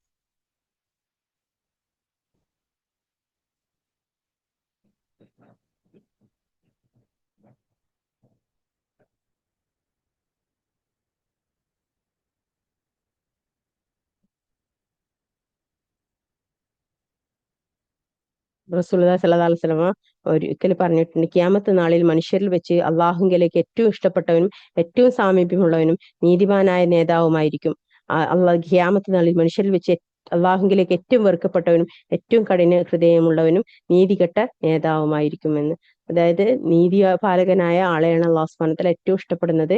നീതി പാലിക്കാത്ത ആളുകളെ അള്ളാഹു സുബ്ഹാനഹു വ തആല ഏറ്റവും അധികം വെറുക്കുന്നുണ്ട് എന്നുള്ളതാണ്. ഓക്കെ, ഈ കഥ അള്ളാഹു സുബ്ഹാനഹു വ തആല പറയുന്നത് റസൂലുള്ളാഹി സ്വല്ലല്ലാഹു അലൈഹി വസല്ലമയുടെ കാലഘട്ടത്തിൽ സഹാബികൾക്കിടയിൽ അറിയുന്ന കുറച്ച് കഥകൾ ഉണ്ടായിരുന്നു. ആ കഥയുടെ പൂർണ്ണ രൂപം അള്ളാഹു സുബ്ഹാനഹു വ തആല ഇവിടെ പറഞ്ഞു കൊടുക്കുകയാണ്. ഓക്കെ, ഇതിനെ പറ്റിയ പൂർണ്ണമായിട്ടുള്ള കഥയൊന്നും വേറെ റസൂലുള്ളാഹി സ്വല്ലല്ലാഹു അലൈഹി വസല്ലമയുടെ ഹദീസുകളിലൊന്നും രേഖപ്പെടുത്തപ്പെട്ടിട്ടില്ല. അപ്പൊ അതിന്റെ പൂർണ്ണ രൂപം നമുക്ക് ഇപ്പോഴും അറിയില്ല എന്നുള്ളതാണ്. ഓക്കെ,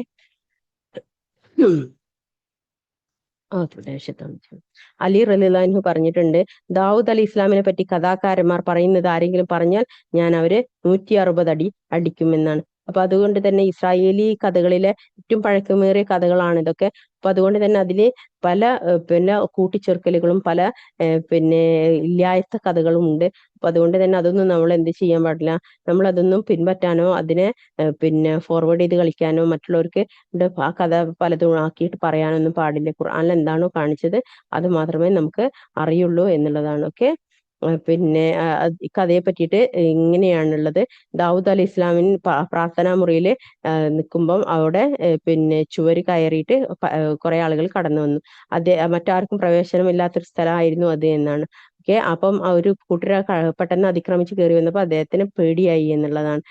ആരെങ്കിലും പിന്നെ കയ്യേറ്റമാണോ എന്ന് വിചാരിച്ചിട്ട് അദ്ദേഹത്തിന് ഭയമായി എന്നുള്ളതാണ്. ഓക്കെ, കാരണം ഇസ്രായേലികൾക്കിടയിൽ പ്രവാചകന്മാരെ കൊലപ്പെടുത്തുക എന്നുള്ളത് നിത്യസംഭവമായിരുന്നു. എല്ലാ പ്രവാചകർക്കും ഒരുപാട് പ്രവാചകന്മാരെ ഇസ്രായേലികൾ കൊന്നു കളഞ്ഞതായിട്ട് അള്ളാഹു സുബ്ഹാനഹു വ തആല ഖുർആൻ തന്നെ പറയുന്നുണ്ട്. അപ്പോൾ അങ്ങനെ ആരെങ്കിലും കൊല്ലാൻ വേണ്ടി വന്നതാണെന്നാണ് ദാവൂദ് അലൈഹി ഇസ്ലാം വിചാരിച്ചത്. അതാണ് അദ്ദേഹം പെട്ടെന്ന് പേടിയായത് എന്ന് പറഞ്ഞത്. ഓക്കെ, എന്നിട്ട് പറഞ്ഞു പിന്നെ അവിടുന്ന് ആ കഥയിൽ രണ്ട് കൂട്ടുകാർക്കിടയിലുണ്ടായ തർക്കമായിരുന്നു അവർക്ക് കൊടുത്ത ഉപദേശമാണത്.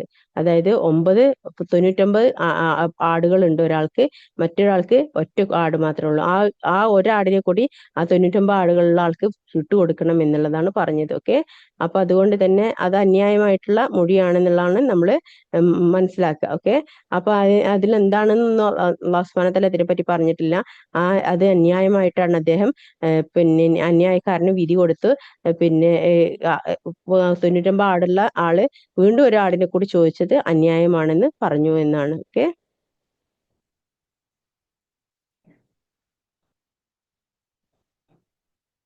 പിന്നെ അള്ളാഹു സുബ്ഹാനഹു വ തആല ഇതിനെ പരീക്ഷിച്ചതാണെന്ന് അദ്ദേഹത്തിന് തോന്നുകയും അങ്ങനെ അദ്ദേഹം അള്ളാഹുലേക്ക് ഖേദിച്ചു മടങ്ങുകയും ചെയ്തു എന്നുള്ളതാണ്.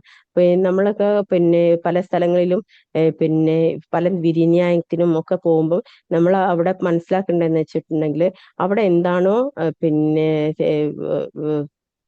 തെളിവുകളുടെ അടിസ്ഥാനം എന്താണോ അതിനനുസരിച്ച് അവിടെ നീതി പറയാൻ പറ്റുള്ളൂ എന്നുള്ളതാണ്. ഒരിക്കലും നമ്മളെ പേഴ്സണലായിട്ട് അറിഞ്ഞുകൊണ്ട് ഒരു നീതി പറയേ അല്ലെങ്കിൽ ഒരു വിധി പറയേ ഒരു സ്ഥലത്തും അത് നടക്കൂല. നമ്മള് ന്യായാധിപന്മാരെ എപ്പോഴും എന്താണ് തെളിവ്, ആ തെളിവിന്റെ അടിസ്ഥാനത്തിൽ മാത്രമേ അവർക്ക് വിധി പറയാൻ പറ്റുള്ളൂ. അപ്പൊ അതുകൊണ്ട് തന്നെ നമ്മൾ എന്തൊരു കാര്യത്തിന് വേണ്ടിയിട്ടായിട്ട് നമ്മൾ പിന്നെ ന്യായാധിപന്മാരുടെ അടുത്ത് പോവുകയാണെന്നുണ്ടെങ്കിലും അവിടെ എന്ത് വേണം, തെളിവ് കാണിച്ചു കൊടുക്കണം. തെളിവില്ലാതെ അവിടെ പോയിട്ട് നമ്മൾ എന്ത് പറഞ്ഞിട്ടും കാര്യമില്ല എന്നുള്ളതാണ് നമ്മൾ മനസ്സിലാക്കുന്നത്. അവരെ എത്ര തന്നെ നമ്മൾ കുറ്റപ്പെടുത്തിയിട്ടും അവരങ്ങനെയാണ് ഇങ്ങനെയാണെന്ന് പറഞ്ഞിട്ടൊന്നും കാര്യമില്ല. തെളിവില്ലാതെ ഒരു കാര്യങ്ങളും പൂർത്തിയാക്കാനേ പറ്റൂല എന്നുള്ളതാണ്. തെളിവ് കാണിച്ചു കൊടുത്തിട്ടില്ലാതെ ഒരു വിധിയും നമുക്ക് അനുകൂലമായിട്ട് കിട്ടൂല എന്നുള്ളത് നമ്മൾ മനസ്സിലാക്കുക. അതനുസരിച്ച് തന്നെ തെളിവുണ്ടെങ്കിൽ മാത്രം ന്യായാധിപന്മാരുടെ അടുത്ത് പോവുക. അല്ലാത്തത് നമ്മൾ അള്ളാഹുവിൽ തൃപ്തിപ്പെട്ട് നമ്മൾ സ്വീകരിക്കുക എന്നുള്ളതാണ്. കാരണം പിന്നെ ഈ പിന്നെ നമ്മള് വ്യഭിചാരത്തിനെ കുറിച്ച് അല്ലാഹു സുബ്ഹാനഹു വ തആല പറയുന്നുണ്ട്, 4 സാക്ഷികൾ നേരിട്ട് കണ്ട സാക്ഷികളില്ലാതെ ഒരു വ്യഭിചാരോപണം നമ്മൾ പറയാൻ പാടില്ല എന്നുള്ളതാണ്. ഈവൻ അത് വ്യഭിചാരമാണ്, നമുക്ക് അറിയാം, നമ്മൾ കണ്ടിട്ടുണ്ടോ ഒക്കെ ശരിയാണ്. പക്ഷെ 4 പേര് അത് കണ്ടിട്ടുണ്ടെങ്കിൽ മാത്രമേ അത് നമുക്കൊരാളുടെ മുന്നിൽ പറയാൻ പാടുള്ളൂ. എങ്കിൽ ആരാണോ പറഞ്ഞത് ആ പറഞ്ഞ ആൾക്ക് തന്നെ അടി കൊടുക്കണം, ചാട്ടവാർ അടി കൊടുക്കണം എന്നുള്ളതാണ്. അപ്പൊ അത് പിന്നെ അത് ഉള്ളതാണെങ്കിൽ പോലും നമുക്ക് അത് പറയാൻ പാടില്ല. എന്നാൽ അത്രയും തെളിവ് നമ്മൾ ഉണ്ടെങ്കിൽ മാത്രമേ ഇങ്ങനത്തെ കാര്യങ്ങളിലൊക്കെ നമ്മൾ ന്യായാധിപന്മാരുടെ അടുത്ത് പോയിട്ട് കാര്യമുള്ളൂ എന്നുള്ളത് നമ്മൾ മനസ്സിലാക്കുക. ഓക്കെ,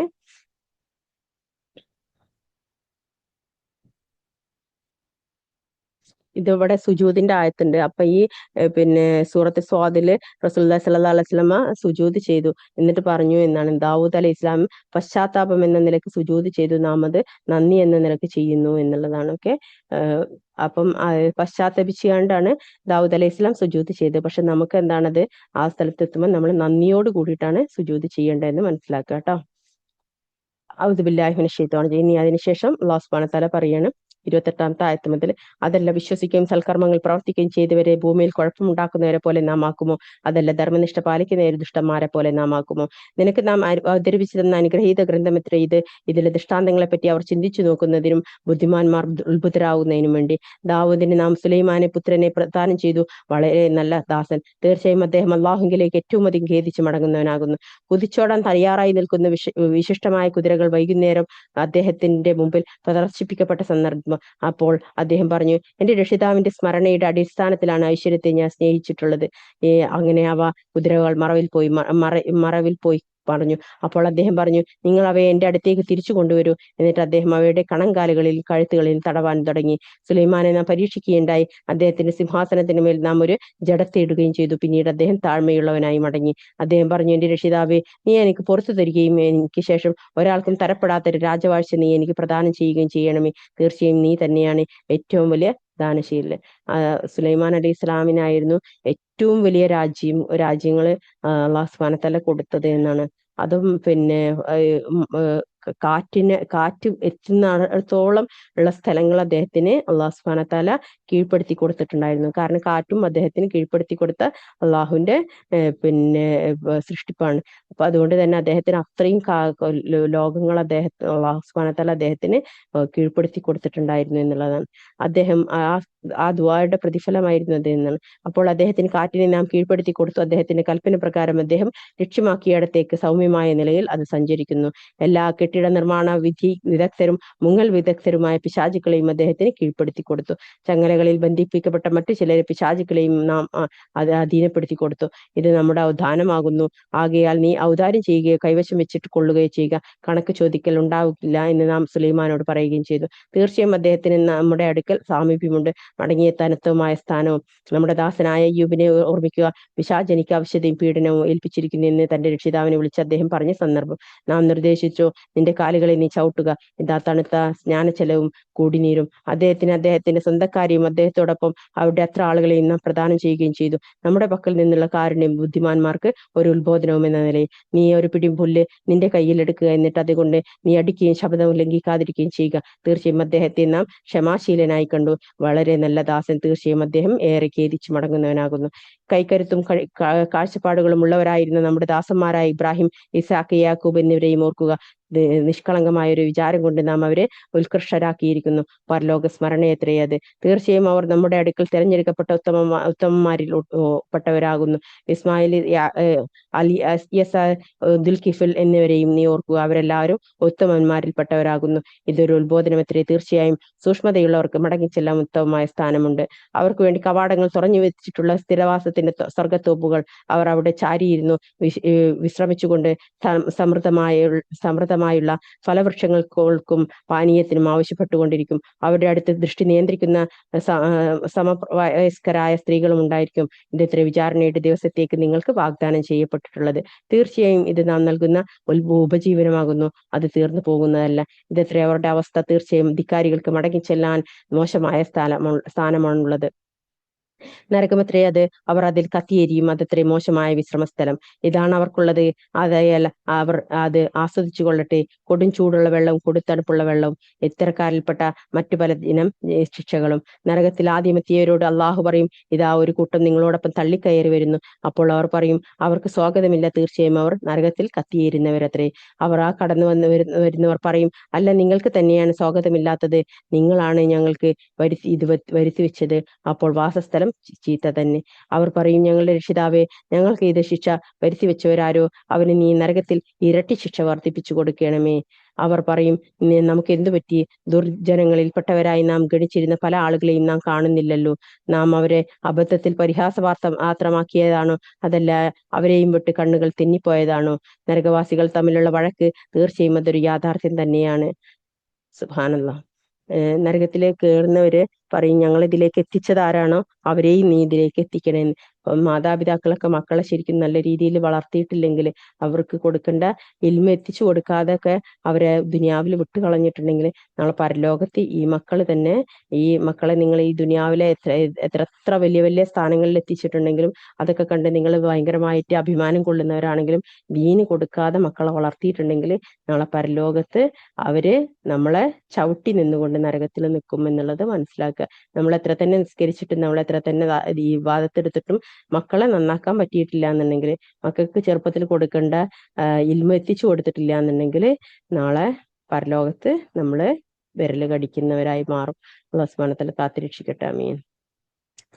നരകത്തിലെ ദുർഗന്ധത്തിനെ കുറിച്ചിട്ട് പിന്നെ ഗസാഖ് എന്നാണ് പറഞ്ഞത്. ദുർഗന്ധം വമിക്കുന്ന വെള്ളത്തിന് ഗസാഖ് എന്നാണ് പറയുന്നത്. ഒക്കെ വസാഖ് ഒക്കെ.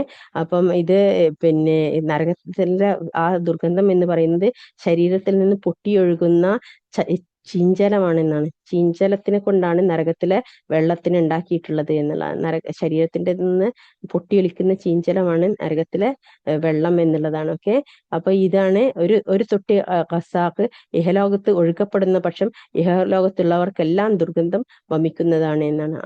പിന്നെ ആ ഒരു ദുർഗന്ധമുള്ള ആ വെള്ളം ഭൂമിയിലെങ്ങാനും ഒഴുകിയിട്ടുണ്ടായിരുന്നെങ്കിൽ ഭൂമിയിലെ സകല മനുഷ്യർക്കും അതിന്റെ ദുർഗന്ധം വരും എന്നുള്ളതാണ്.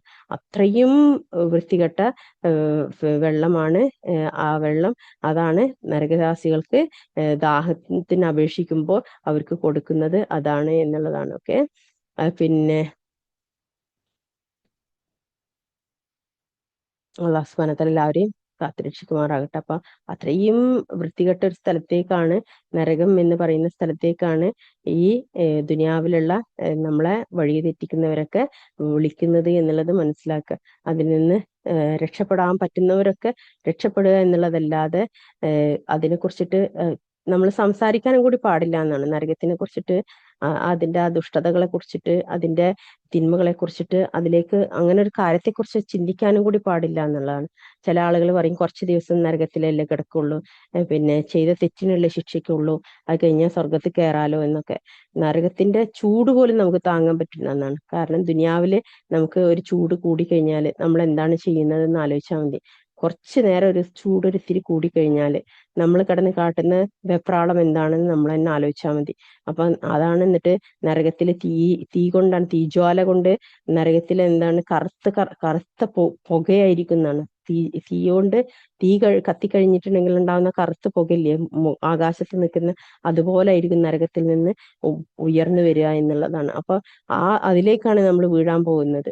അള്ളാഹു സുബ്ഹാനഹു വ തആല കാത്തുരക്ഷിക്കട്ടെ. എന്നിട്ടാണ് കുറച്ച് നേരല്ലേ, കുറച്ച് ദിവസമല്ലേ എന്നൊക്കെ ചില ആളുകൾ പറയുന്നത്. അള്ളാഹു സുബ്ഹാനഹു വ തആല എല്ലാവരെയും കാത്തുരക്ഷിക്കട്ടെ എന്ന് മാത്രമേ പറയാനുള്ളൂ. അതിനെക്കുറിച്ചൊന്നും ചിന്തിക്കാൻ പോലും പാടില്ല എന്നുള്ളതാണ്. ഓക്കെ, അള്ളാഹു ആലം. ഔദുബില്ലാഹി മിനശ് ശൈത്വാനിർ റജീം. അതിന് ശേഷം അള്ളാഹു സുബ്ഹാനഹു വ തആല പറയുന്നു, നബിയെ പറയുക, ഞാനൊരു മുന്നറിയിപ്പുകാരൻ മാത്രമാകുന്നു. ഏകനും സർവാധിപതിയുമായ അള്ളാഹു അല്ലാതെ യാതൊരു ദൈവവുമില്ല. ആകാശങ്ങളുടെയും ഭൂമിയുടെയും അവയ്ക്കിടയിലുള്ളതിന്റെയും രക്ഷിതാവും പ്രതാപശാലിയും ഏറെ പൊറുക്കുന്നതിനും അത്രേ അവൻ. പറയുക, അതൊരു ഗൗരവമുള്ള വർത്തമാനമാകുന്നു, നിങ്ങളത് അവഗണിച്ച് കളയുന്നവരാകുന്നു. അത്യുന്നത സമൂഹം വിവാദം നടത്തിയിരുന്ന സന്ദർഭത്തെ പറ്റി എനിക്ക് യാതൊരു അറിവും ഉണ്ടായിരുന്നില്ല. ഞാനൊരു സ്പഷ്ടമായ താക്കീതുകാരനായിരിക്കേണ്ടതിന് മാത്രമാണ് എനിക്ക് സന്ദേശം നൽകപ്പെടുന്നത്. എന്റെ രക്ഷിതാവ് മലക്കുകളോട് പറഞ്ഞ സന്ദർഭം, തീർച്ചയായും ഞാൻ കളിമണ്ണിൽ നിന്ന് ഒരു മനുഷ്യനെ സൃഷ്ടിക്കാൻ പോവുകയാണ്. അങ്ങനെ ഞാൻ അവനെ സംവിധാനിക്കുകയും അവരിൽ എന്റെ ആത്മാവിൽ നിന്ന് ഞാൻ ഊതുകയും ചെയ്താൽ നിങ്ങൾ അവന് പ്രണാമം ചെയ്യുന്നവരായി വീഴണം. അപ്പോൾ മലക്കുകൾ എല്ലാവരും ഒന്നടങ്കം പ്രണാമം ചെയ്തു, ഇബ്ലീസ് ഒഴികെ. അവൻ അഹങ്കരിക്കുകയും സത്യനിഷേധികളുടെ കൂട്ടത്തിലായിരിക്കുകയും ചെയ്തു. അവൻ അള്ളാഹു പറഞ്ഞു, ഇബ്ലീസെ, എന്റെ ഇരു കൈകൾ കൊണ്ടും ഞാൻ സൃഷ്ടിച്ചുണ്ടാക്കിയതിനെ നീ പ്രണമിക്കുന്നതിന് നിനക്ക് എന്ത് തടസ്സമാണ് ഉണ്ടായത്? നീ അഹങ്കരിച്ചിരിക്കുകയാണോ? അതല്ല നീ പങ്കച്ചക്കാരുടെ കൂട്ടത്തിൽ പെട്ടിരിക്കുകയാണോ? അവൻ ഇബ്ലീസ് പറഞ്ഞു, ഞാൻ അവനെ മനുഷ്യനേക്കാൾ ഉത്തമനാകുന്നു. എന്നെ നീ അഗ്നിയിൽ നിന്ന് സൃഷ്ടിച്ചു, അവനെ നീ കളിമണ്ണിൽ നിന്ന് സൃഷ്ടിച്ചു. അവൻ അള്ളാഹു പറഞ്ഞു, എന്നാൽ നീ ഇവിടെ നിന്ന് പുറത്തു പോകണം. തീർച്ചയായും നീ ആട്ടിയകറ്റപ്പെടുന്നവനാകുന്നു. തീർച്ചയായും ന്യായവിധിയുടെ നാൾ വരേക്കും നിന്റെ മേൽ എന്റെ ശാപം ഉണ്ടായിരിക്കുന്നതാണ്. അവൻ ഇബ്ലീസ് പറഞ്ഞു, എന്റെ രക്ഷിതാവേ, എന്നാൽ അവർ ഉയർത്തെഴുന്നേൽപ്പിക്കപ്പെടുന്ന ദിവസം വരെ നീ എനിക്ക് അവധി അനുവദിച്ചു തരണമേ. അങ്ങനെ അവൻ അള്ളാഹു പറഞ്ഞു, എന്നാൽ നീ അവധി അനുവദിക്കപ്പെട്ടവരുടെ കൂട്ടത്തിൽ തന്നെയാകുന്നു, നിശ്ചിതമായൊരു സമയം സമാഗതമാകുന്ന ദിവസം വരെ. അവൻ ഇബ്ലീസ് പറഞ്ഞു, നിന്റെ പ്രതാപമാണ് സത്യം, അവരെ മുഴുവൻ ഞാൻ വഴിതെറ്റിക്കുക തന്നെ ചെയ്യും, അവരിൽ നിന്റെ നിഷ്കളങ്കരായ ദാസന്മാരൊഴികെ. അവൻ അള്ളാഹു പറഞ്ഞു, അപ്പോൾ സത്യം ഇതത്രേ, സത്യമേ ഞാൻ പറയുകയുള്ളൂ, നിന്നെയും അവരിൽ നിന്ന് നിന്നെ പിന്തുടർന്ന മുഴുവൻ പേരെയും കൊണ്ട് ഞാൻ നരകം നിറക്കുക തന്നെ ചെയ്യും. നബിയെ പറയുക, ഇതിന്റെ പേരിൽ നിങ്ങളോട് ഞാൻ യാതൊരു പ്രതിഫലം ചോദിക്കുന്നില്ല. ഞാൻ കൃത്രിമം കെട്ടിച്ചമക്കുന്നവരുടെ കൂട്ടത്തിലുമല്ല. ഇത് ലോകർക്കുള്ള ഒരു ഉത്ബോധനം മാത്രമാകുന്നു. ആ ഒരു കാലയളവിന് ശേഷം ഇതിലെ വൃത്താന്തം നിങ്ങൾക്ക് മനസ്സിലാവുക തന്നെ ചെയ്യും. നാളെ പരലോകത്ത് വെച്ച് നമുക്കിത് അള്ളാഹു സുബ്ഹാനഹു വ തആല പൂർണ്ണമായിട്ട് മനസ്സിലാക്കി തരും എന്നുള്ളതാണ് പറയുന്നത്. ഇതിന്റെ ബാക്കി ഭാഗമാണ് നമ്മൾ സൂറത്തുൽ ബഖറയിൽ 30-ാമത്തെ ആയത്തിൽ നമ്മൾ പഠിച്ചത്. ഈ കഥയും അതും കൂടി കൂട്ടിച്ചേർത്താൽ അതിന്റെ പൂർണ്ണ രൂപം നമുക്ക് ഓർമ്മയിൽ വരും, മനസ്സിലാക്കും. മനസ്സിലാവും. ഓക്കെ. അള്ളാഹു സുബ്ഹാനഹു വ തആല പിന്നെ സൃഷ്ടിപ്പ് ചെയ്യുകയും എന്നിട്ട് പിന്നെ മലക്കുകളോട് പറയുകയും ചെയ്ത സന്ദർഭം ഇതായിരുന്നു. ഓക്കെ. അതേസമയം ഇബ്ലീസിന്റെ അടുത്തും പറഞ്ഞു. ഇബ്ലീസ് എന്ത് ചെയ്തു? അത് നിഷേധിച്ച് തള്ളുകയും അവന് അഹങ്കരിക്കുകയും ചെയ്തു എന്നാണ്. അഹങ്കാരമായിരുന്നു. ഞാൻ മനുഷ്യരെക്കാളും മുകളിലുള്ളവനാണ്, അതുകൊണ്ട് തന്നെ മനുഷ്യന് ഞാൻ സുജൂദ് ചെയ്യൂല എന്ന് പറഞ്ഞതിനാണ് അള്ളാഹു സുബ്ഹാനഹു വ തആല ആ ശിക്ഷ ഇറക്കിയത്. കാരണം നമ്മുടെ ജീവിതത്തിലും അള്ളാഹു സുബ്ഹാനഹു വ തആല നമുക്ക് നൽകിയ ഒരുപാട് ഇളവുകൾ, ഒരുപാട് അനുഗ്രഹങ്ങളുണ്ട്. നമ്മുടെ അഹങ്കാരം കൊണ്ട് ചില കാര്യങ്ങൾ നമ്മൾ നടപ്പിലാക്കുന്നില്ല എന്നുള്ളതാണ്. നമ്മളോട് കൽപ്പിച്ചത് നമുക്ക് ചെയ്യാൻ അഹങ്കാരമാണ് നമ്മളെ തടയുന്നത് എന്നുള്ളതാണ്. ആ അഹങ്കാരം കൊണ്ട് തന്നെ തടഞ്ഞു കഴിഞ്ഞിട്ടുണ്ടെന്നുണ്ടെങ്കിൽ നമുക്ക് പിന്നീട് ഒരിക്കലും അതിൽ നിന്നുള്ള ഒരു അനുഗ്രഹം അള്ളാഹു സുബ്ഹാനഹു വ തആല നമുക്ക് നൽകൂല. അത് നമുക്ക് പിന്നീട് ഒരു പരീക്ഷണമായിട്ട് മാറും എന്നുള്ളതാണ് നമ്മൾ മനസ്സിലാക്കേണ്ടത്. ഓക്കെ. ഇൻഷാ അള്ളാഹ് അടുത്തത് സൂറത്തുൽ സുമർ കൂട്ടങ്ങൾ. ഓക്കെ. മക്കയിലാണ് അവതരിച്ചത്. 75 ആയത്താണുള്ളത്. ഓക്കെ.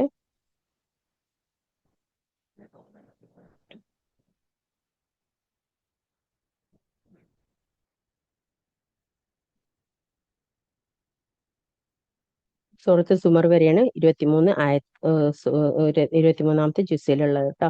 സൂറത്തുൽ സുമർ വരെയാണ് ഇന്ന് എടുക്കുക. ഓക്കെ.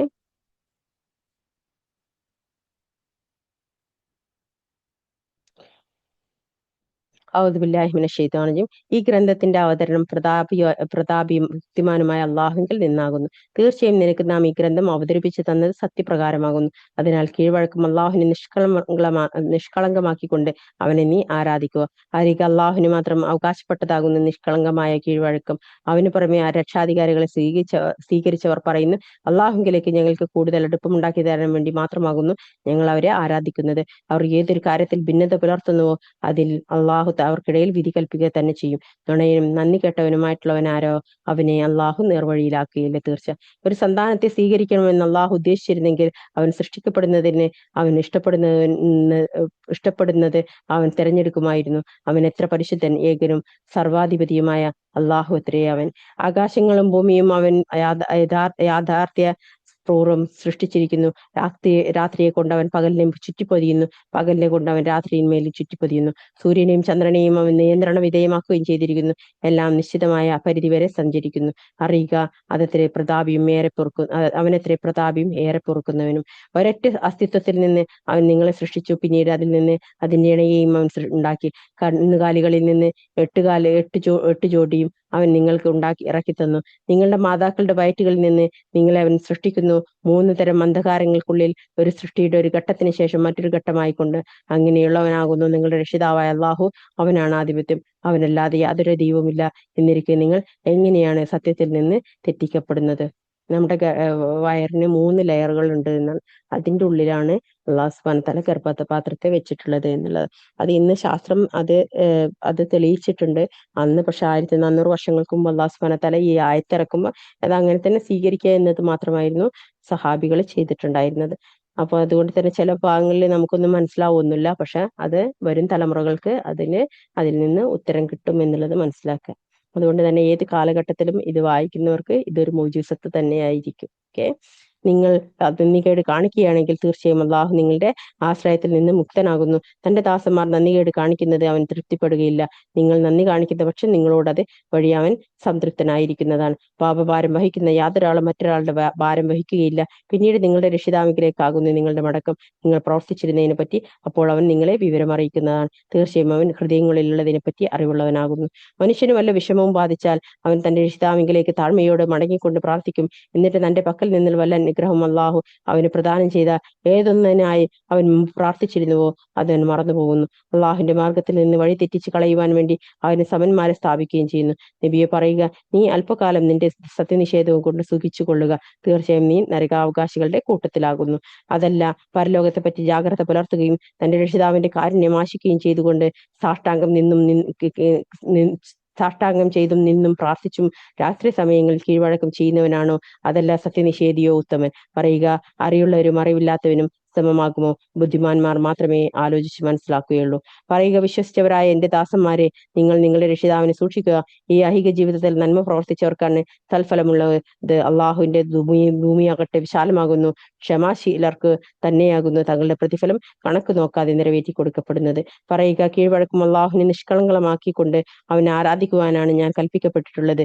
ഞാൻ കീഴ്പ്പെടുന്നവരിൽ ഒന്നാമനായിരിക്കണമെന്ന് എനിക്ക് കൽപ്പന നൽകപ്പെട്ടിരിക്കുന്നു. പറയുക, ഞാൻ എന്റെ രക്ഷിതാവിനെ ധിക്കരിക്കുന്ന പക്ഷം ഭയങ്കരമായ ഒരു ദിവസത്തെ ശിക്ഷ തീർച്ചയായും ഞാൻ പേടിക്കുന്നു. പറയുക, അള്ളാഹുവിനെയാണ് ഞാൻ ആരാധിക്കുന്നത്, എന്റെ കീഴ്വഴക്കം അവനെ നിഷ്കളങ്കമാക്കിക്കൊണ്ട്. എന്നാൽ നിങ്ങൾ അവന് പുറമെ നിങ്ങൾ ഉദ്ദേശിച്ചതിന് ആരാധന ചെയ്തു കൊള്ളുക എന്ന് പറയുക. എന്നാൽ നിങ്ങൾ അവന് പുറമെ നിങ്ങൾ ഉദ്ദേശിച്ചതിന് ആരാധന ചെയ്തു കൊള്ളുക എന്ന് പറയുക. ഉയർത്തെഴുന്നേൽപ്പിന്റെ നാളിൽ സ്വദേഹങ്ങൾക്കും തങ്ങളുടെ ആളുകൾക്കും നഷ്ടം വരുത്തി വെച്ചവരാരോ അവരത്രേ തീർച്ചയായും നഷ്ടക്കാർ. അത് തന്നെ വ്യക്തമായ നഷ്ടം.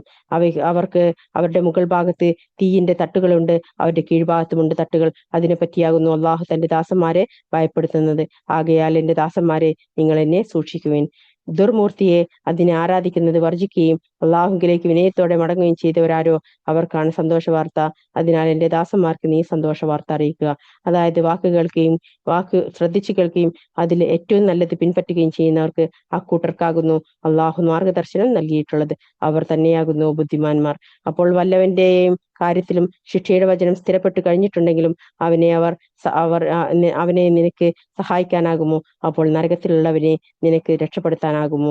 അല്ല, തങ്ങളുടെ രക്ഷിതാവിനെ സൂക്ഷിച്ച് ജീവിച്ചവരാരോ അവർക്കാണ് മേൽക്കുമേൽ തട്ടുകളായി നിർമ്മിക്കപ്പെട്ടിട്ടുള്ള മണിമേടകളുള്ളത്. അവയുടെ താഴ്ഭാഗത്ത് കൂടി അരുവികൾ ഒഴുകിക്കൊണ്ടിരിക്കുന്നു. അള്ളാഹുവിന്റെ വാഗ്ദാനം എത്രയത്! അള്ളാഹു വാഗ്ദാനം ലംഘിക്കുകയില്ല. നീ കണ്ടില്ലേ, അള്ളാഹു ആകാശത്ത് നിന്ന് വെള്ളം ചൊരിഞ്ഞു, എന്നിട്ട് ഭൂമിയിലെ ഉറവകളിൽ അവൻ പ്രവേശിപ്പിച്ചു. അനന്തരം അത് മുഖേന വ്യത്യസ്ത വർണ്ണങ്ങളിലുള്ള വിള അവൻ ഉൽപ്പാദിപ്പിക്കുന്നു. പിന്നെ അത് ഉണങ്ങിപ്പോകുന്നു. അപ്പോൾ അത് മഞ്ഞ നിറം പൂണ്ടതായി നിനക്ക് കാണാം. പിന്നീട് അവൻ അതിനെ വൈക്കോൽ തുരുമ്പാക്കുന്നു. തീർച്ചയായും അതിൽ ബുദ്ധിമാന്മാർക്ക് ഒരു ഗുണപാഠമുണ്ട്. അപ്പോൾ ഏതൊരാളുടെ ഹൃദയത്തിൽ ഇസ്ലാം സ്വീകരിക്കാൻ അള്ളാഹു വിശാലത നൽകുകയും അങ്ങനെ അവൻ തന്റെ രക്ഷിതാവിങ്കിൽ നിന്നുള്ള പ്രകാശത്തിലായിരിക്കുകയും ചെയ്തു, അവൻ ഹൃദയം കടുത്തുപോയവനെ പോലെയാണോ? എന്നാൽ അള്ളാഹുവിന്റെ സ്മരണയിൽ നിന്ന് അകന്ന് ഹൃദയങ്ങൾ കടുത്തുപോയവർക്കാകുന്നു നാശം. അത്തരക്കാർ വ്യക്തമായ ദുർമാർഗത്തിലത്രേ. അള്ളാഹു ആണ് ഏറ്റവും ഉത്തമമായ വർത്തമാനം അവതരിപ്പിച്ചിരിക്കുന്നത്. അഥവാ വചനങ്ങൾക്ക് പരസ്പരം സാമ്യമുള്ളതും ആവർത്തിക്കപ്പെടുന്ന വചനങ്ങളുമുള്ളതുമായ ഒരു ഗ്രന്ഥം. തങ്ങളുടെ രക്ഷിതാവിനെ ഭയപ്പെടുന്നവരുടെ ചർമ്മങ്ങൾ അത് നിമിത്തം രോമാഞ്ചമണിയുന്നു. പിന്നീട് അവരുടെ ചർമ്മങ്ങളും ഹൃദയങ്ങളും അള്ളാഹുവെ സ്മരിപ്പിക്കുന്നതിനായി വിനീതമാവുകയും ചെയ്യുന്നു. അതത്ര അള്ളാഹുവിന്റെ മാർഗദർശനം. അത് മുഖേന താൻ ഉദ്ദേശിക്കുന്നവരെ അവൻ നേർവഴിയിലാക്കുന്നു. വല്ലവനെയും അള്ളാഹു പിഴവിലാക്കുന്ന പക്ഷം അവന് വഴികാട്ടാൻ ആരും തന്നെയില്ല. എന്നാൽ ഉയർത്തെഴുന്നേൽപ്പിന്റെ നാളിൽ കടുത്ത ശിക്ഷയെ സ്വന്തം മുഖം കൊണ്ട് തടിക്കേണ്ടി വരുന്ന ഒരാൾ അത് നിർഭയനായിരിക്കുന്നവനെ പോലെയാകുമോ? നിങ്ങൾ സമ്പാദിച്ചു കൊണ്ടിരിക്കുന്നത് നിങ്ങൾ ആസ്വദിച്ചു കൊള്ളുക എന്ന് അക്രമികളോട് പറയപ്പെടുകയും ചെയ്യും. അവർക്ക് മുമ്പുള്ളവരും സത്യത്തെ നിഷേധിച്ചു കളഞ്ഞു. അപ്പോൾ അവർ അറിയാത്ത ഭാഗത്തു കൂടി അവർക്ക് ശിക്ഷ വന്നെത്തി. അങ്ങനെ ഐഹിക ജീവിതത്തിൽ അള്ളാഹു അവർക്ക് അപമാനം ആസ്വദിപ്പിച്ചു. പരലോക ശിക്ഷ തന്നെയാകുന്നു ഏറ്റവും ഗുരുതരമായത് എന്ന് അവർ അത് മനസ്സിലാക്കിയിരുന്നെങ്കിൽ തീർച്ചയായും ഈ ഖുർആനിൽ ജനങ്ങൾക്ക് വേണ്ടി നാം എല്ലാവിധത്തിലുമുള്ള ഉപമകൾ വിവരിച്ചിട്ടുണ്ട്, അവർ ആലോചിച്ച് മനസ്സിലാക്കുന്നതിന് വേണ്ടി. അതെ, ഒട്ടും വക്രതയില്ലാത്ത അറബി ഭാഷയിലുള്ള ഒരു ഖുർആൻ അവർ സൂക്ഷ്മത പാലിക്കുവാൻ വേണ്ടി. അള്ളാഹു ഇതാ ഒരു മനുഷ്യനെ ഉപമയായി എടുത്തു കാണിച്ചിരിക്കുന്നു. പരസ്പരം വഴക്കടിക്കുന്ന ഏതാനും പങ്കാളികളാണ് അവന്റെ യജമാനന്മാർ. പരസ്പരം വഴക്കടിക്കുന്ന ഏതാനും പങ്കുകാരാണ് അവന്റെ യജമാനന്മാർ. ഒരു യജമാനന് മാത്രം കീഴ്പ്പെടേണ്ടവനായ മറ്റൊരാളെയും ഉപമായി എടുത്തു കാണിച്ചിരിക്കുന്നു. ഉപമയിൽ ഇവർ രണ്ടുപേരും ഒഴിപോലെയാകുമോ? അള്ളാഹുവിന് സ്തുതിക്ക്, പക്ഷേ അവരിൽ അധിക പേരും അറിയുന്നില്ല. അതായത് ഒരാള് പിന്നെ പല ആളുകളെയും യജമാനാക്കി വെച്ചിട്ടുണ്ടെങ്കിൽ എല്ലാവർക്കും എന്ത് ചെയ്യേണ്ടി വരും? എല്ലാവർക്കോടും ഉത്തരം പറഞ്ഞു കൊടുക്കേണ്ടി വരും. എന്നാലും നമുക്ക് ഒരൊറ്റ യജമാനുള്ളുന്നുണ്ടെങ്കിൽ എന്താണ്, നമുക്കൊരിക്കലും ഒരാളേലും എല്ലാത്തിനും എന്താവേണ്ട കാര്യമില്ല. നമുക്ക് പല ആളുകൾക്കും ഉത്തരം കൊടുക്കുന്ന ഒരാളും ഒറ്റ ആൾക്ക് മാത്രം ഉത്തരം കൊടുക്കുന്ന ആളും അതിൽ ആരാണ് ഏറ്റവും നല്ലത്? ഒറ്റ ആൾക്ക് മാത്രം ഉത്തരം കൊടുക്കുന്നതിനാണല്ലേ. അപ്പൊ അതുകൊണ്ടാണ് അള്ളാഹു സുബ്ഹാനഹു വ തആല പറഞ്ഞ് നിങ്ങൾക്ക് ഒരൊറ്റ യജമാനെ പോരെയോ എന്ന് ചോദിക്കുന്നത്. നമുക്ക് ഒരുപാട് യജമാനന് വേണോ? നമുക്ക് ഒരൊറ്റ യജമാനന് പോരെ? അതിലല്ലേ നമ്മൾ സന്തോഷം കാണുന്നത്, നമ്മൾ സംതൃപ്തിപ്പെടുന്നത്. പല യജമാനെയും ആരാധിക്കുന്നവര് അവർ ശരിക്കും നഫ്സിനെ കളവാക്കുകയാണ് ചെയ്യുന്നത്. നമുക്ക് തന്നെ അറിയാം, നമ്മൾ അള്ളാഹുവിനെ മാത്രം ആരാധിക്കുന്നതെന്ന് നമ്മുടെ മനസ്സിലിങ്ങനെ നമ്മൾ തീരുമാനിച്ചു കഴിഞ്ഞു കഴിഞ്ഞാൽ നമ്മുടെ മനസ്സിന് എന്താവും, നഫ്സിന് എന്താവും, ഭയങ്കര സമാധാനം ഉണ്ടാവും. പല ആളുകളെ തൃപ്തിപ്പെടുത്തുന്ന ഒരാളാണെന്നുണ്ടെങ്കിൽ നമ്മൾ കുറച്ച് നേരം നമ്മൾ ഒരാളെ വെച്ച് ദുആ ചെയ്യും, കുറച്ച് നേരം മറ്റൊരാളെ വെച്ച് ദുആ ചെയ്യും, കുറച്ച് നേരം മറ്റൊരാളെ വെച്ച് ദുആ ചെയ്യും. കണ്ടിട്ടില്ലേ, അവർ ദുആ കൊണ്ട് ഇങ്ങനെ കിടന്ന് അമ്മാനമാടുന്നുണ്ടാവും, പക്ഷെ അവർക്ക് ഉത്തരം നൽകപ്പെടുന്നില്ല. നമ്മളെ കൂട്ടത്തിൽ തന്നെയുള്ള ഒരുപാട് കൗമുകൾ അങ്ങനെയാണ്. അവര് ഒരുപാട് ദുആ ചെയ്യുന്നുണ്ട്, ഒരുപാട് ഇബാദത്ത് ചെയ്യുന്നുണ്ട്, പക്ഷെ അവരുടെ പ്രാർത്ഥനകളൊന്നും സ്വീകരിക്കപ്പെടുന്നില്ല. അവരെന്നും ഈ പ്രശ്നത്തിൽ കടന്നിട്ട് ഉഴയുന്ന ആളുകളുണ്ട്. അവര് ശരിക്കും അവരുടെ പ്രാർത്ഥന എന്താണെന്ന് ശരിക്കും പഠിച്ചു കഴിഞ്ഞിട്ടുണ്ടെങ്കിൽ പ്രാർത്ഥനയിൽ അവര് ചിലപ്പം എന്തെങ്കിലും കൂട്ടിച്ചേർക്കലുകൾ ചെയ്യുന്നുണ്ടാവും. ഹക്ക് ജാ ബർക്കത്ത് ഇങ്ങനെയൊക്കെ പറഞ്ഞിട്ട് പല തരത്തിലും അതിൽ ഇൻക്ലൂഡഡ് ആക്കുന്നത് കൊണ്ടാണ് അള്ളാഹു സുബ്ഹാനഹു വ തആല അവർക്ക് ഉത്തരം കൊടുക്കാത്തത്. അള്ളാഹുവിനെ അല്ലാതെ ആരാധിക്കാൻ വേണ്ടിയിട്ട് അള്ളാഹു സുബ്ഹാനഹു വ തആല നമ്മളെ സൃഷ്ടിച്ചിട്ടില്ല. അള്ളാഹുവിനെ മാത്രമേ ആരാധിക്കാൻ പറ്റുള്ളൂ. അപ്പൊ ആ അള്ളാഹുവിനെ ഇബാദത്ത് ചെയ്യാൻ സൃഷ്ടിക്കപ്പെട്ട നമ്മൾക്കുണ്ടായ പ്രശ്നങ്ങളും നമ്മൾ അള്ളാഹുവിനോടാണ് ചോദിക്കേണ്ടത്. അതിന്റെ പൂർണ്ണതയും അള്ളാഹുവിനായിരിക്കും. അപ്പൊ അതുകൊണ്ട് തന്നെ അതിന്റെ ഉത്തരം നൽകാനും അള്ളാഹു മാത്രമേ കഴിയുള്ളൂ. നമ്മൾ മറ്റൊരാളെ മുൻനിർത്തി ചോദിക്കുമ്പോൾ അള്ളാഹു സുബ്ഹാനഹു വ തആല നമ്മളിൽ നിന്ന് തിരിഞ്ഞു കളയും. എനിക്ക് എന്തിനു അവന് പകരക്കാരനെ വെച്ചു, എനിക്ക് വേണ്ടിയിട്ട് എന്റെ മുന്നിൽ നിൽക്കാൻ അവൻ എന്തിനു മറ്റൊരാളെ സഹായം തേടിയത്, എന്നോട് നേരിട്ട് അവനക്ക് ചോദിച്ചുകൂടായിരുന്നു. അള്ളാഹു സുബ്ഹാനഹു വ തആല ഇതിൽ എവിടെയെങ്കിലും പറഞ്ഞു നിങ്ങളെ മറ്റൊരാളെ മുന്നിൽ നിർത്തിയിട്ട് എന്നോട് ചോദിക്കുമെന്ന് അള്ളാഹു സുബ്ഹാനഹു വ തആല പറഞ്ഞു? അള്ളാഹു സുബ്ഹാനഹു വ തആല എന്താ പറഞ്ഞത്? എന്റെ അടിമകളോട് പറയുക, ഞാൻ അവരുടെ ഖണ്ഡനാടിയോട് അടുത്താണ് ഇരിക്കുന്നത്, അവരെന്ത് ചോദിച്ചാലും അവർക്ക് ഞാൻ ഉത്തരം നൽകുന്നു. ഇത് പഠിപ്പിച്ച മതമാണ് ഇസ്ലാം മതം. എന്നിട്ട് അതിൽ കൂട്ടിച്ചേർത്ത ആളുകൾ കൂട്ടിച്ചേർത്ത ഓരോ കാര്യങ്ങളും വെച്ചിട്ട് പിന്നീട് നമ്മളെ തന്നെ എന്താക്കുകയാണ്, കളവാക്കുകയാണ് ചെയ്യുന്നത്. അതുകൊണ്ടാണ് മിക്കവാറും ആളുകൾക്ക് ഉത്തരം കിട്ടാത്തതും അള്ളാഹുവിനോട് ചോദിച്ചിട്ട് അവർക്ക് പ്രയാസത്തിന് മുകളിൽ പ്രയാസം മാത്രം ഉണ്ടായിക്കൊണ്ടിരിക്കുന്നതും. അള്ളാഹു സുബ്ഹാനഹു വ തആല അവരെ പരീക്ഷിക്കുകയാണ്.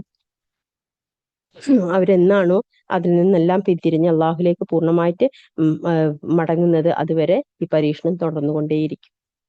ചിലവര് അത് തിരിച്ചറിഞ്ഞ് മാറ്റത്തിരുത്തൽ വരുത്തും, തിരിച്ചറിയാത്തവര് അങ്ങനെ തന്നെ ദുനിയാവിൽ നിന്ന് വിട്ടുപോവുകയും ചെയ്യും. തീർച്ചയായും നീ മരിക്കുന്നവനാകുന്നു, അവരും മരിക്കുന്നവരാകുന്നു. പിന്നീട് നിങ്ങൾ ഉയർത്തെഴുന്നേൽപ്പിന്റെ നാളിൽ നിങ്ങളുടെ രക്ഷിതാവിന്റെ അടുക്കൽ വെച്ച് വഴക്ക് കൂടുന്നതാണ്. അപ്പോൾ അള്ളാഹുവിന്റെ പേരിൽ കള്ളം പറയുകയും സത്യം തനിക്ക് വന്നെത്തിയപ്പോൾ അതിനെ നിഷേധിച്ചു തള്ളുകയും ചെയ്തവനേക്കാൾ കടുത്ത അക്രമി ആരുണ്ട്? നരകത്തിലല്ലയോ സത്യനിഷേധികൾക്ക് പാർപ്പിടം. സത്യവും കൊണ്ടുവരികയും അതിൽ വിശ്വസിക്കുകയും ചെയ്തവരാരോ അത്തരക്കാർ തന്നെയാകുന്നു സൂക്ഷ്മത പാലിച്ചവർ. അവർക്ക് തങ്ങളുടെ രക്ഷിതാവിൽ അവർ ഉദ്ദേശിക്കുന്ന എന്തോ അതുണ്ടായിരിക്കും, അതത്രേ സദ്വൃത്തർക്കുള്ള പ്രതിഫലം. അവർ പ്രവർത്തിച്ചതിൽ നിന്ന് ഏറ്റവും ചീത്തയായത് പോലും അള്ളാഹു അവരിൽ നിന്ന് മായ്ച്ചു കളയും. അവർ പ്രവർത്തിച്ചതിന് ഏറ്റവും ഉത്തമമായതനുസരിച്ച് അവർക്ക് പ്രതിഫലം നൽകുകയും ചെയ്യും. തന്റെ ദാസന് അള്ളാഹു മതിയായവനല്ലയോ? അവന് പുറമേയുള്ളവരെ പറ്റി അവർ നിന്നെ പേടിപ്പിക്കുന്നു. വല്ലവനെയും അള്ളാഹു പിഴവിലാക്കുന്ന പക്ഷം അവന് വഴി കാട്ടാൻ ആരുമില്ല. വല്ലവനെയും അള്ളാഹു നേർവഴിയിലാക്കുന്ന പക്ഷം അവനെ വഴി പിഴപ്പിക്കാനും ആരുമില്ല. അള്ളാഹു പ്രതാപിയും ശിക്ഷാ നടപടിയെടുക്കുന്നവനുമല്ലയോ?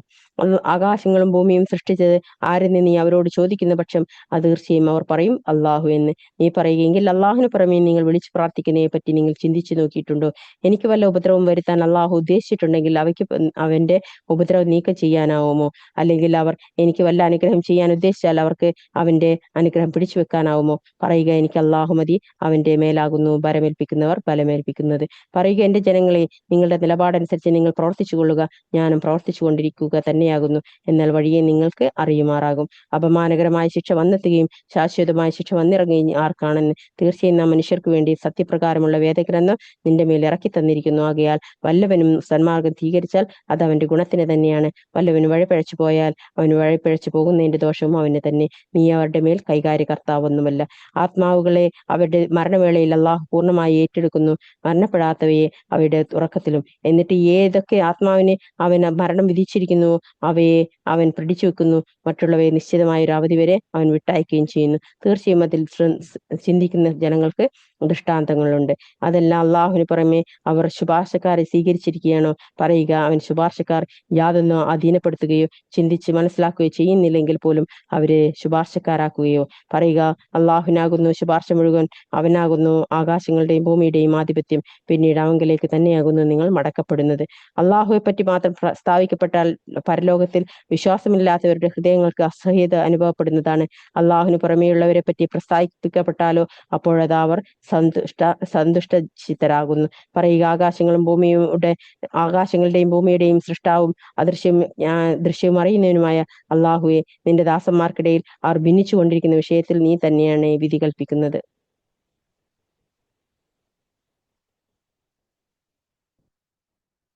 ഭൂമിയിലുള്ളത് മുഴുവനും അതോടൊപ്പം അത്രയും തന്നെ കൂടിയും അക്രമം പ്രവർത്തിച്ചവരുടെ അധീനത്തിൽ ഉണ്ടായിരുന്നാൽ പോലും ഉയർത്തെഴുന്നേൽപ്പിന്റെ നാളിൽ കടുത്ത ശിക്ഷയിൽ നിന്ന് രക്ഷപ്പെടാൻ അവർക്ക് പ്രായശ്ചിത്തമായി നൽകിയേക്കും. അവർ കണക്ക് കൂട്ടിയിട്ടില്ലായിരുന്ന പലതും അള്ളാഹുവിൽ നിന്ന് അവർക്ക് വെളിപ്പെടുകയും ചെയ്യും. അവർ സമ്പാദിച്ചതിന്റെ ദൂഷ്യങ്ങൾ അവർക്ക് വെളിപ്പെടുക തന്നെ ചെയ്യും. എന്തെന്നിനെ പറ്റി അവർ പരിഹസിച്ചു കൊണ്ടിരിക്കുന്നുവോ അത് അവരെ വലയം ചെയ്യുകയും ചെയ്യും. എന്നാൽ മനുഷ്യന് വല്ല ദോഷവും ബാധിച്ചാൽ നമ്മോട് അവൻ പ്രാർത്ഥിക്കുന്നു. പിന്നീട് നാം നമ്മുടെ പക്കൽ നിന്നുള്ള വല്ല അനുഗ്രഹം പ്രദാനം ചെയ്താൽ അവൻ പറയും, അറിവിന്റെ അടിസ്ഥാനത്തിൽ തന്നെയാണ് തനിക്ക് അത് നൽകപ്പെട്ടിട്ടുള്ളത് എന്ന്. പക്ഷെ അത് ഒരു പരീക്ഷണം മാത്രമാകുന്നു. എന്നാൽ അവരിൽ അധിക പേരും അത് മനസ്സിലാക്കുന്നില്ല. ഇവരുടെ മുമ്പുള്ളവരും പ്രകാരം പറയുകയുണ്ടായിട്ടുണ്ട്. എന്നാൽ അവർ സമ്പാദിച്ചിരുന്നത് അവർക്ക് പ്രയോജനപ്പെടുകയുണ്ടായില്ല. അങ്ങനെ അവർ സമ്പാദിച്ചതിന്റെ ദൂഷ്യങ്ങൾ അവർക്ക് ബാധിച്ചു. ഇക്കൂട്ടരിൽ നിന്ന് അക്രമം ചെയ്തവർക്കും തങ്ങൾ സമ്പാദിച്ചതിന്റെ ദൂഷ്യങ്ങൾ ബാധിക്കാൻ പോവുകയാണ്. അവർക്ക് നമ്മെ തോൽപ്പിച്ചു കളയാനാവില്ല. അള്ളാഹു താൻ ഉദ്ദേശിക്കുന്നവർക്ക് ഉപജീവനം വിശാലമാക്കി കൊടുക്കുകയും താൻ ഉദ്ദേശിക്കുന്നവർക്ക് ഇടങ്ങിയതാക്കുകയും ചെയ്യുന്നു എന്ന് അവർ മനസ്സിലാക്കിയിട്ടില്ലേ? വിശ്വസിക്കുന്ന ജനങ്ങൾക്ക് തീർച്ചയായും അതിൽ ദൃഷ്ടാന്തമുണ്ട്. പറയുക, സ്വന്തം ആത്മാക്കളോട് അതിക്രമം പ്രവർത്തിച്ചു പോയ എന്റെ ദാസന്മാരെ, അള്ളാഹുവിന്റെ കാരുണ്യത്തെപ്പറ്റി നിങ്ങൾ നിരാശപ്പെടരുത്. തീർച്ചയായും അള്ളാഹു പാപങ്ങളെല്ലാം പൊറുക്കുന്നതാണ്. തീർച്ചയായും അവൻ തന്നെയാകുന്നു ഏറെ പൊറുക്കുന്നവനും കരുണാനിധിയും. നിങ്ങൾക്ക് ശിക്ഷ വന്നെത്തുന്നതിന് മുമ്പായി നിങ്ങൾ നിങ്ങളുടെ രക്ഷിതാവിലേക്ക് താഴ്മയോടെ മടങ്ങുകയും അവന് കീഴ്പ്പെടുകയും ചെയ്യുവിൻ. പിന്നെ അത് വന്നെത്തിയതിനു ശേഷം നിങ്ങൾ സഹായിക്കപ്പെടുന്നതല്ല. നിങ്ങൾ ഓർക്കാതിരിക്കെ പെട്ടെന്ന് നിങ്ങൾക്ക് ശിക്ഷ വന്നെത്തുന്നതിന് മുമ്പായി നിങ്ങളുടെ രക്ഷിതാവിങ്കിൽ നിന്ന് നിങ്ങൾക്ക് അവതരിപ്പിക്കപ്പെട്ടതിൽ നിന്ന് ഏറ്റവും ഉത്തമമായത് നിങ്ങൾ പിൻപറ്റുകയും ചെയ്യുക. എന്റെ ഒരു കഷ്ടമേ, അള്ളാഹുവിന്റെ ഭാഗത്തേക്ക് ഞാൻ ചെയ്യേണ്ടതിൽ ഞാൻ വീഴ്ച വരുത്തിയല്ലോ. തീർച്ചയായും ഞാൻ കളിയാക്കപ്പെടുന്നവരുടെ കൂട്ടത്തിൽ തന്നെ ആയിപ്പോയല്ലോ എന്ന് വല്ല വ്യക്തിയും പറഞ്ഞേക്കാം എന്നുള്ളതിലാണത്. അല്ലെങ്കിൽ അള്ളാഹു എന്നെ ആക്കിയിരുന്നെങ്കിൽ ഞാൻ സൂക്ഷ്മത പാലിക്കുന്നവരുടെ കൂട്ടത്തിലാകുമായിരുന്നു എന്ന് പറഞ്ഞേക്കും എന്നതിനാൽ, അല്ലെങ്കിൽ ശിക്ഷ നേരിൽ കാണുന്ന സന്ദർഭത്തിൽ എനിക്കൊന്ന് മടങ്ങിപ്പോകാൻ കഴിഞ്ഞിരുന്നെങ്കിൽ ഞാൻ സദ്വൃത്തരുടെ കൂട്ടത്തിലാകുമായിരുന്നു എന്ന് പറഞ്ഞേക്കുമെന്നതിനാൽ, അതെ, തീർച്ചയായും എന്റെ ദൃഷ്ടാന്തങ്ങൾ നിനക്ക് വന്നെത്തുകയുണ്ടായി. അപ്പോൾ നീ അവയെ നിഷേധിച്ചു തള്ളുകയും അഹങ്കരിക്കുകയും സത്യനിഷേധികളുടെ കൂട്ടത്തിലാവുകയും ചെയ്തു. ഉയർത്തെഴുന്നേൽപ്പിന്റെ നാളിൽ അള്ളാഹുവിന്റെ പേരിൽ കള്ളം പറഞ്ഞവരുടെ മുഖങ്ങൾ കറുത്തിരുണ്ടതായി നിനക്ക് കാണാം. നരകത്തിലല്ലയോ അഹങ്കാരികൾക്കുള്ള വാസസ്ഥലം. സൂക്ഷ്മത പുലർത്തിയവരെ രക്ഷപ്പെടുത്തി അവർക്കുള്ളതായ സുരക്ഷിത സ്ഥാനത്ത് അള്ളാഹു എത്തിക്കുകയും ചെയ്യും. ശിക്ഷ അവരെ സ്പർശിക്കുകയില്ല, അവർ ദുഃഖിക്കേണ്ടി വരികയുമില്ല. അള്ളാഹു എല്ലാ വസ്തുക്കളുടെയും സൃഷ്ടാവാകുന്നു. അവൻ എല്ലാ വസ്തുക്കളുടെ മേലും കൈകാര്യകർത്താവുമാകുന്നു. ആകാശങ്ങളുടെയും ഭൂമിയുടെയും താക്കോലുകൾ അവന്റെ അധീനത്തിലാകുന്നു. അള്ളാഹുവിന്റെ ദൃഷ്ടാന്തങ്ങളെ നിഷേധിച്ചവരാരോ അവർ തന്നെയാകുന്നു നഷ്ടക്കാർ. നബിയെ പറയുക, ഹേ വിവരം കെട്ടവരെ, അപ്പോൾ അള്ളാഹു അല്ലാത്തവരെ ഞാൻ ആരാധിക്കണമെന്നാണോ നിങ്ങൾ എന്നോട് കൽപ്പിക്കുന്നത്? തീർച്ചയായും നിനക്കും നിന്റെ മുമ്പുള്ളവർക്കും സന്ദേശം നൽകപ്പെട്ടിട്ടുള്ളത് ഇതത്രേ, അള്ളാഹുവിന് നീ പങ്കാളിയെ ചേർക്കുന്ന പക്ഷം തീർച്ചയായും നിന്റെ കർമ്മം നിഷ്ഫലമായി പോവുകയും തീർച്ചയായും നീ നഷ്ടക്കാരുടെ കൂട്ടത്തിലാവുകയും ചെയ്യും. അല്ല, അള്ളാഹു തന്നെ നീ ആരാധിക്കുകയും നീ നന്ദിയുള്ളവരുടെ കൂട്ടത്തിലായിരിക്കുകയും ചെയ്യുക.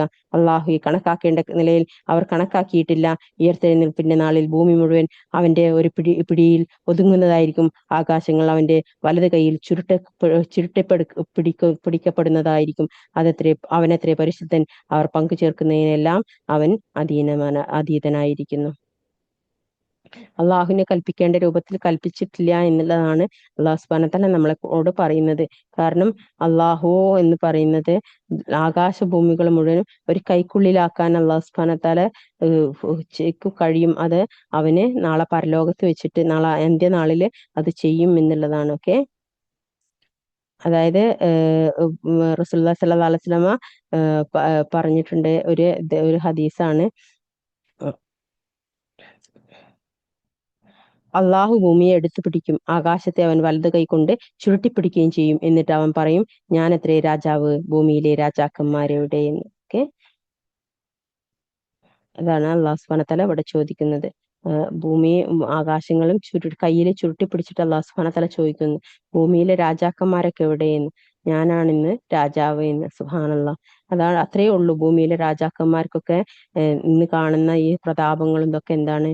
അള്ളാഹുവിന്റെ മുമ്പില് ആ കൈക്കുള്ളില് ഒതുക്കപ്പെട്ട ഒരു ഭൂമിയിലെ ഒരു ഒരു ഒരു ഒരു കുത്തു മാത്രമാണ് ഇന്ന് കാണുന്ന രാജാക്കന്മാരൊക്കെ. അള്ളാഹു സുബ്ഹാനഹു വ തആല കാത്തുരക്ഷിക്കട്ടെ. അതിനുശേഷം അള്ളാഹു സുബ്ഹാനഹു വ തആല പറയാണ്, കാഹളത്തിൽ ഊതപ്പെടും, അപ്പോൾ ആകാശങ്ങളിലുള്ളവരും ഭൂമിയിലുള്ളവരും ചലനമറ്റവരായിത്തീരും, അള്ളാഹു ഉദ്ദേശിച്ചവരൊഴികെ. പിന്നീട് അതിൽ കാഹളത്തിൽ മറ്റൊരിക്കൽ ഊതപ്പെടും, അപ്പോഴതാ അവർ എഴുന്നേറ്റ് നോക്കുന്നു.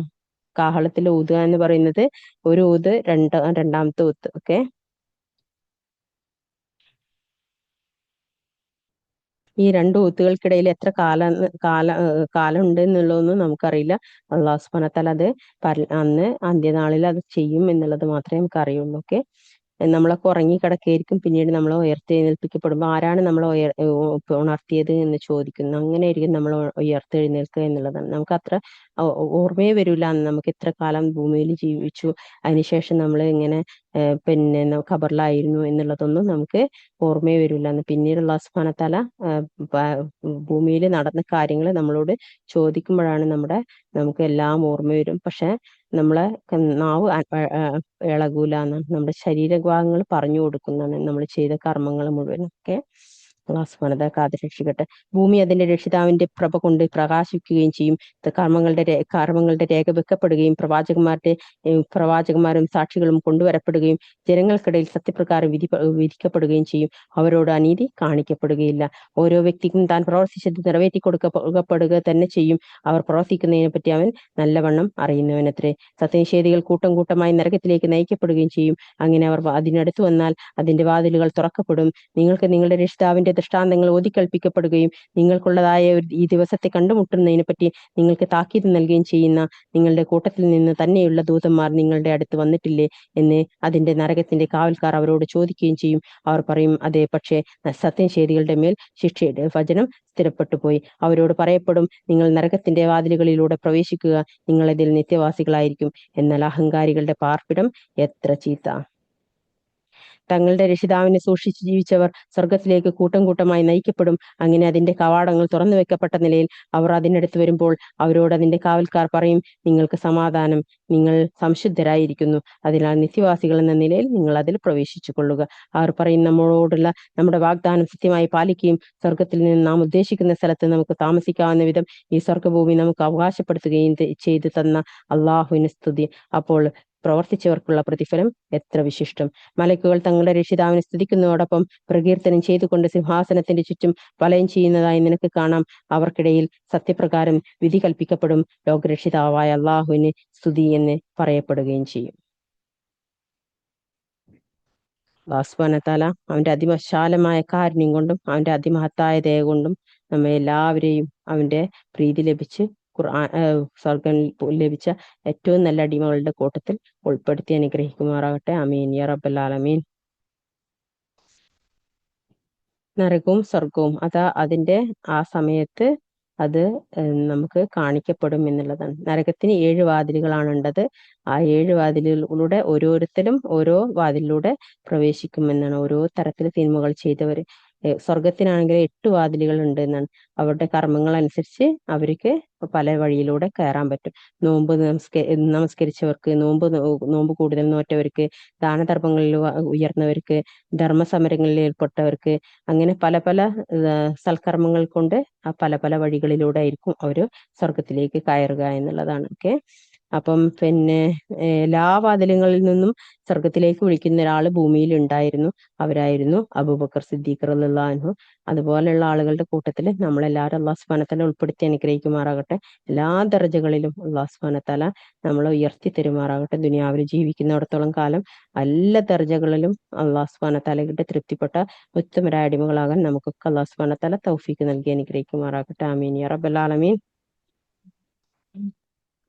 സ്വർഗത്തിന്റെയും ഓരോ വാതിലുകളുടെ വിസ്താരം എങ്ങനെയാണെന്ന് ചോദിച്ചപ്പോൾ റസൂലുള്ളാഹി സ്വല്ലല്ലാഹു അലൈഹി വസല്ലം പറഞ്ഞത്, മക്കയും ബുസ്ര എന്ന രാജ്യങ്ങൾക്ക് ഇടയിലുള്ള ദൂരം പോലെ ഉണ്ടാവും. മക്കയിൽ നിന്ന് വേറെ രാജ്യത്തേക്ക് പോകുന്ന അത്രയും ദൂരം ഉണ്ടാവും ഒരു വാതിലിന്റെ വഴി ദൂരം എന്നുള്ളതാണ്, ഒരു വാതിലിൽ കടക്കാനുള്ള വഴി ദൂരം എന്നുള്ളതാണ്. ഓക്കെ, 40 കൊല്ലത്തെ വഴിദൂരം ഉണ്ടെന്നും ചില ഹദീസ് വന്നിട്ടുണ്ട്. ഒരു വാതിലിന്റെ വഴി ദൂരം എന്ന് പറഞ്ഞാൽ ഒരു വാതിൽക്ക് കൂടി കടക്കാവുന്ന വഴി ദൂരം ഉണ്ടല്ലോ, നമ്മുടെ ഒരു ഡോർ എന്ന് പറയുന്നത്, ആ ഡോറ് 40 കൊല്ലത്തെ ദൂരം ഉണ്ടാവുന്ന. 40 കൊല്ലം ദൂരം എന്ന് പറഞ്ഞാൽ നമുക്ക് ഒരു കൊല്ലം തന്നെ എത്ര ദൂരം ഉണ്ട്? 365 ദിവസം.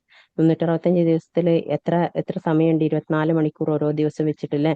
അതിനെ മൾട്ടിപ്പിൾ ചെയ്താൽ നമുക്ക് ആ ഒരു കൊല്ലത്തിലെ പിന്നെ സമയത്തിന് കിട്ടും. അപ്പൊ അങ്ങനത്തെ പിന്നെ എത്രയോ കൊല്ലങ്ങൾ, 40 കൊല്ലങ്ങളെ വെച്ചൊന്ന് നോക്കി നോക്കണം. അത്രയും ദൂരം ഒരു വാതിലിനുണ്ട് എന്നുള്ളതാണ്. ഓക്കെ. അപ്പൊ അതായത് ഒരു വാതിൽ കൂടി തന്നെ ഭൂമിയിലെ സകല മനുഷ്യർക്കും ഒരുമിച്ച് കയറിയാലും ഒന്നും സംഭവിക്കൂല എന്നുള്ളതാണ്. ഓക്കെ. സുബ്ഹാനല്ലാഹ്, അൽഹംദുലില്ലാഹി റബ്ബിൽ ആലമീൻ. ഇത്രയും ഭാഗമാണ് ഇന്ന് പഠിക്കാനുള്ളത്. സൂറത്ത് സുമർ ആണ് ഏറ്റവും മനോഹരമായ സൂറത്താണ് സൂറത്ത് സുമർ. ഖുർആനിലെ പിന്നെ എല്ലാ എല്ലാ അള്ളാഹു സുബ്ഹാനഹു വ തആല എല്ലാ അത്ഭുതങ്ങളെ കുറിച്ചും പറയുന്ന സൂറത്താണ് സൂറത്ത് സുമർ. മലക്കുകളെ കുറിച്ചുണ്ട്, സ്വർഗത്തിനെ കുറിച്ചുണ്ട്, നരകത്തിനെ കുറിച്ചുണ്ട്, പിന്നെ സ്വർഗീയാവസ്ഥകളെ കുറിച്ചുണ്ട്, പിന്നെ ഭൂമിയിലെ നല്ല രീതിയിൽ നടക്കുന്ന ആളുകളെ കുറിച്ച് പറയുന്നുണ്ട്. ഇങ്ങനെ എല്ലാ അനുഗ്രഹങ്ങളും ഒരുമിച്ച് ചേർന്ന് പറയുന്ന സൂറത്താണ് സൂറത്ത് സുമർ. അത് എപ്പോഴും നമ്മൾ വായിച്ചു നോക്കിയാൽ അത്ഭുതപ്പെടുത്തും നമ്മളെ. അത് അൽഹംദുലില്ലാഹി റബ്ബിൽ ആലമീൻ. റബ്ബനാ തഖബ്ബൽ മിന്നാ ഇന്നക അൻത സമീഉൽ അലീം വതുബ് അലൈനാ ഇന്നക അൻത തവ്വാബുർ റഹീം. ആമീൻ യാ റബ്ബൽ ആലമീൻ. ربنا آتنا في الدنيا حسنة وفي الآخرة حسنة وقنا عذاب النار. ربنا هب لنا من أزواجنا وذرياتنا قرة أعين واجعلنا للمتقين إماما. رب ارحمهما كما ربياني صغيرا. رب هب لي من الصالحين. رب هب لي من لدنك ذرية طيبة إنك سميع دعاء. يا غني الله غنيني بفضلك من سواك. ربي انزل منزل مبارك أنت خير المنزلين. اللهم يسر ولا تعسر وتمم بالخير. ربي إني لما أنزلت إلي من خير فقير. سبحان الله، الحمد لله، لا إله إلا الله، الله أكبر، ولا حول ولا قوة إلا بالله. اللهم اغفر لي وارحمني واجبرني وارفعني وارزقني واهدني وعافني. آمين يا رب العالمين. اللهم إنا نسألك جنات الفردوس الأعلى. اللهم إنا نسألك جنات الفردوس الأعلى. اللهم إنا نسألك جنات الفردوس الأعلى. ربي إني لما أنزلت إلي من خير فقير. سبحان الله، الحمد لله، لا إله إلا الله، الله أكبر، الله رب لا شريك له شيء، لا إله إلا الله، لا إله إلا الله، رب العرش العظيم، لا إله إلا الله، رب السماوات رب الأرض رب العرش الكريم. آمين يا رب العالمين. اللهم اغفر لي وتب علي إنك أنت التواب الرحيم. اللهم اغفر لي وتب علي إنك أنت التواب الرحيم. اللهم اغفر لي ذنوبي. اللهم اغفر لي وتب علي إنك أنت التواب الرحيم. اللهم إنك عفو تحب العفو فاعف عني. اللهم إنك عفو تحب العفو فاعف عني. اللهم إنك عفو تحب العفو فاعف عني. آمين يا رب العالمين. اللهم لا سهل إلا ما جعلته سهلا وأنت تجعل الحسن إذا شئت سهلا. آمين يا റബ്ബൽ ആലമീൻ. ഹയ്യിൽ ഖയ്യൂമായ റഹ്മാൻ റഹീമിനെ അദൽ ജലാൽ ഇക്റാമായ അല്ലാഹു, ഞങ്ങളിൽ നിന്ന് അറിഞ്ഞുകൊണ്ട് അറിയാതെ സംഭവിച്ചു പോയ എല്ലാ തെറ്റുകളും കുറ്റങ്ങളും പാപങ്ങളും ദോഷങ്ങളും ഞങ്ങൾക്ക് നീ പുറത്ത് മാപ്പാക്കി തരണമേ. ഇഹലോകത്തും പരലോകത്തും വിജയം വരിച്ച നിന്റെ അടിമകളുടെ കൂട്ടത്തിൽ ഉൾപ്പെടുത്തി അനുഗ്രഹിക്കണമേ. ഈ മജ്‌ലിസിനെ നീ തൃപ്തിപ്പെട്ട് സ്വീകരിക്കണമേ റഹ്മാനായ അല്ലാഹുവേ. നിന്റെ തൃപ്തിക്ക് നിന്റെ വജ്ഹും മാത്രം ആഗ്രഹിച്ചു കൊണ്ട് തുടങ്ങിയ അല്ലാഹുവേ മജ്‌ലിസാണ്. അല്ലാഹുവേ നീ തൃപ്തിപ്പെട്ട് സ്വീകരിക്കണമേ. അല്ലാഹുവേ എന്നിൽ നിന്ന് ഇതിനെ കബൂൽ ചെയ്യണമേ റഹ്മാനായ അല്ലാഹുവേ. ഇത് കേൾക്കുന്നവർക്കും അല്ലാഹുവേ അവരുടെ എല്ലാ ആവശ്യങ്ങളും നീ ഈ മജ്‌ലിസിനെ മുൻനിർത്തി അല്ലാഹു പൂർത്തീകരിച്ചു കൊടുക്കണമേ റഹ്മാനായ അല്ലാഹുവേ. ഇതിന്റെ ക്ലാസ് അല്ലാഹുവേ നീ തൃപ്തിപ്പെട്ട് സ്വീകരിക്കുകയും ചെയ്യണമേ റഹ്മാനായ അല്ലാഹുവേ. യാ റഹ്മാൻ റഹീം അല്ലാഹുവേ, ഞങ്ങളുടെ എല്ലാ ഹലാലായ മുറാദുകളും പൂർത്തീകരിച്ചു തരണമേ. ഞങ്ങളുടെ ജീവിത മാർഗങ്ങൾ അല്ലാഹുവേ നീ റഹ്മത്തും ബർക്കത്തും ഐശ്വര്യം നൽകി അനുഗ്രഹിക്കണമേ. വിശാലത നൽകി അനുഗ്രഹിക്കണമേ. യാ റഹ്മാൻ റഹീം അല്ലാഹുവേ, ഞങ്ങളുടെ സന്തതി പരമ്പരകളെ സ്വാലിഹീങ്ങൾ, ആരിഫീങ്ങൾ, ആഫിലീങ്ങൾ ഖുർആന്റെ അഹ്ലുകാരിൽ ഉൾപ്പെടുത്തി അനുഗ്രഹിക്കണമേ.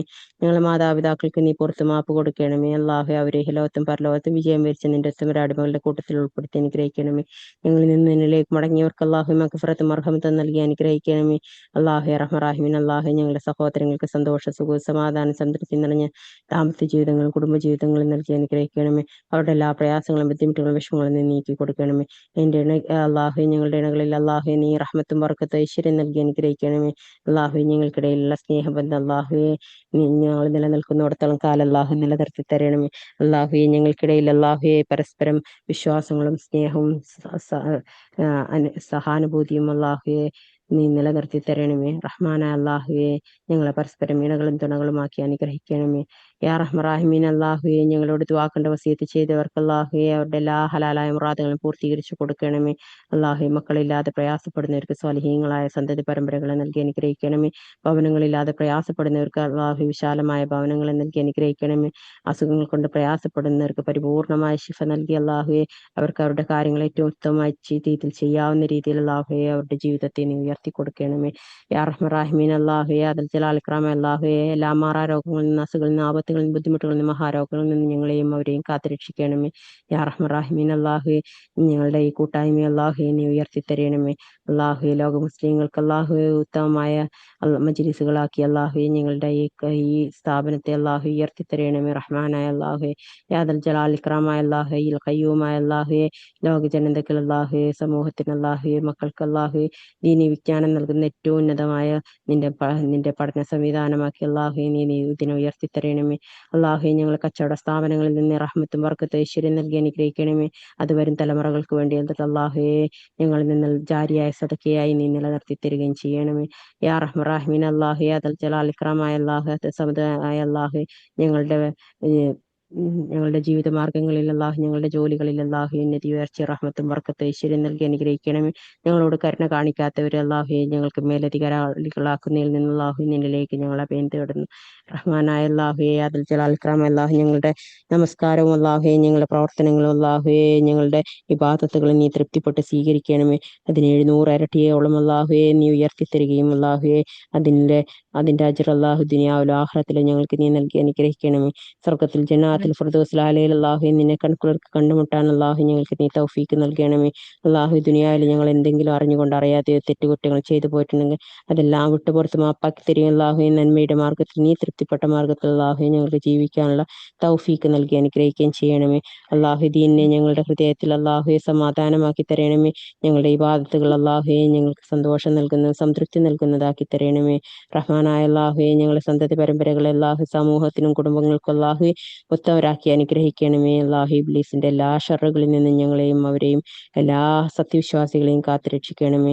അള്ളാഹുയെയും മസീഹ് ദജ്ജാലിന്റെ അള്ളാഹു എല്ലാ ഫിത്നകളിൽ നിന്നും ഞങ്ങളെയും ഞങ്ങളുടെ സമൂഹങ്ങളെയും എല്ലാ സത്യവിശ്വാസികളെയും എല്ലാ മുസ്ലിം ജനതകളെയും അള്ളാഹുയെ കാത്തുരക്ഷിക്കണമേ.